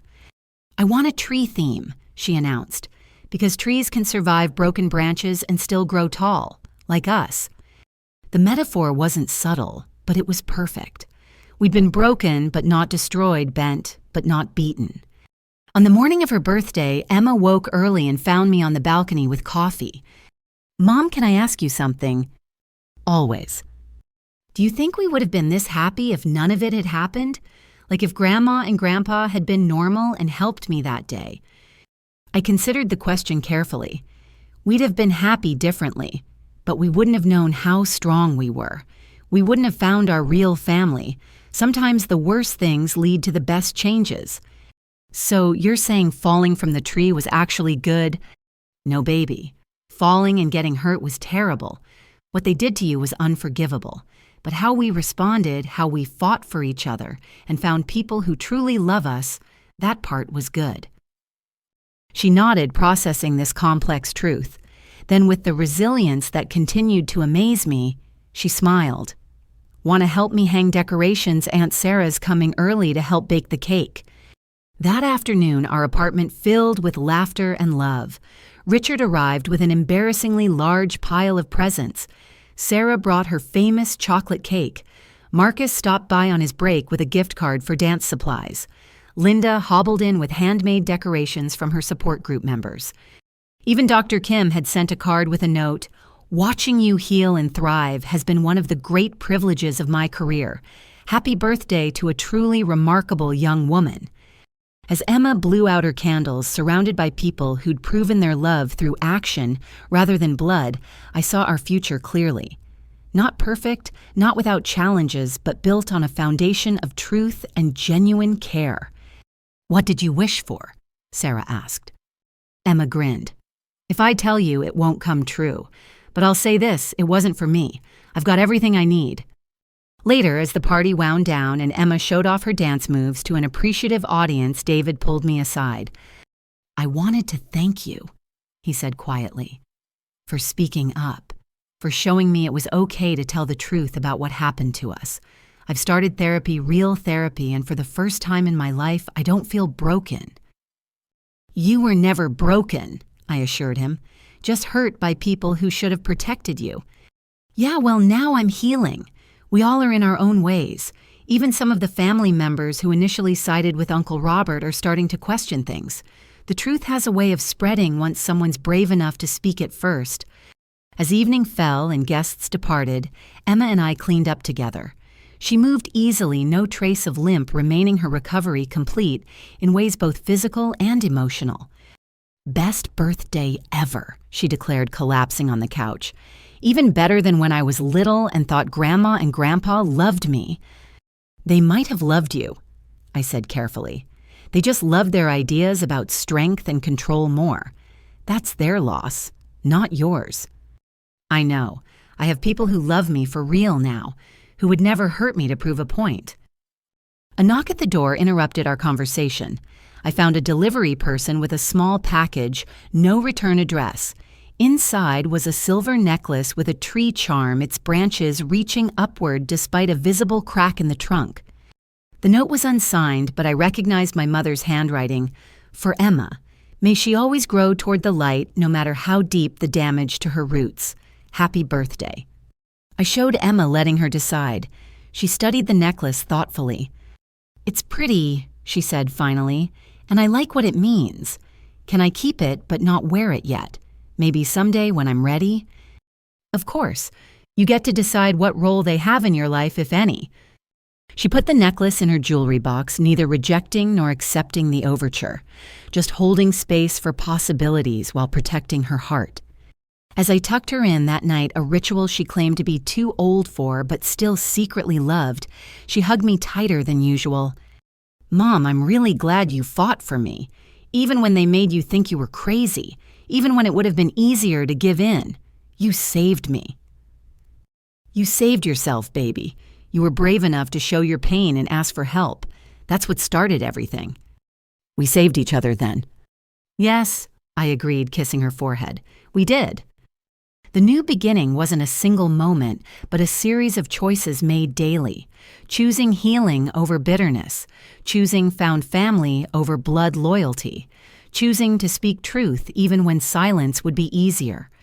Our story had become bigger than us, inspiring changes in how schools approached, mandated reporting, how hospitals handled suspected neglect, how families examined their own dynamics. But at its heart, it remained simple. A mother who fought for her daughter, a girl who refused to suffer in silence, and a community that rose up to protect them both. The Morrison family legacy had been rewritten. Where once it stood for power and control, it now represented courage and change. Emma would carry the name forward not as a burden, but as a badge of honor, proof that cycles can be broken and cruelty doesn't have to be inherited. 6 months from now, she'd choreograph that dance piece about strength moving audiences to tears with her interpretation of breaking free from false strength to find real power in vulnerability. A year from now, she'd mentor younger students dealing with family trauma. 5 years from now, she'd write her college essay about falling from a tree and rising from the ashes of a toxic legacy. But tonight she was just 13, safe, loved, and free. The bruises had healed, the nightmares had faded, and the future stretched before us, full of possibility. I stood in her doorway for a moment, watching her settle into sleep. No more checking for sounds of distress, no more fear that someone would hurt her while claiming love. Just peace, hard-won, and carefully guarded. The beginning was new, but it was built on everything we'd survived. We'd been broken and remade, lost and found silenced and given voice. And through it all, we discovered that real family isn't about blood or obligation or maintaining appearances. Real family shows up when you need them. Real family believes your pain. Real family fights for your safety even when it costs them everything. As I turned off the light and headed to my own room, my phone buzzed with a text from Emma. She must have sent it right before falling asleep. "Thank you for being my real family. Love you to the moon and back." I smiled, texting back, "Love you to the stars and beyond. Sweet dreams, my brave girl." The new beginning was here, and it was beautiful. If you or someone you know has experienced family abuse disguised as tough love, please know that your pain is valid and help is available. Children deserve protection, not tests of strength. Thank you for following Emma and Julie's journey. What would you have done in Julie's situation when faced with family who refused to help your injured child? Have you ever had to choose between family loyalty and doing what's right? I'd love to hear your thoughts and experiences in the comments below. If this story resonated with you, please consider liking and subscribing to hear more stories about families finding strength through truth and love. Share this with someone who might need to hear that choosing protection over perception is always the right choice. Thank you for being part of our community where every child's pain matters and every parent's instinct to protect is honored. Until next time, remember, real strength isn't about enduring pain. It's about having the courage to ask for help when you need it.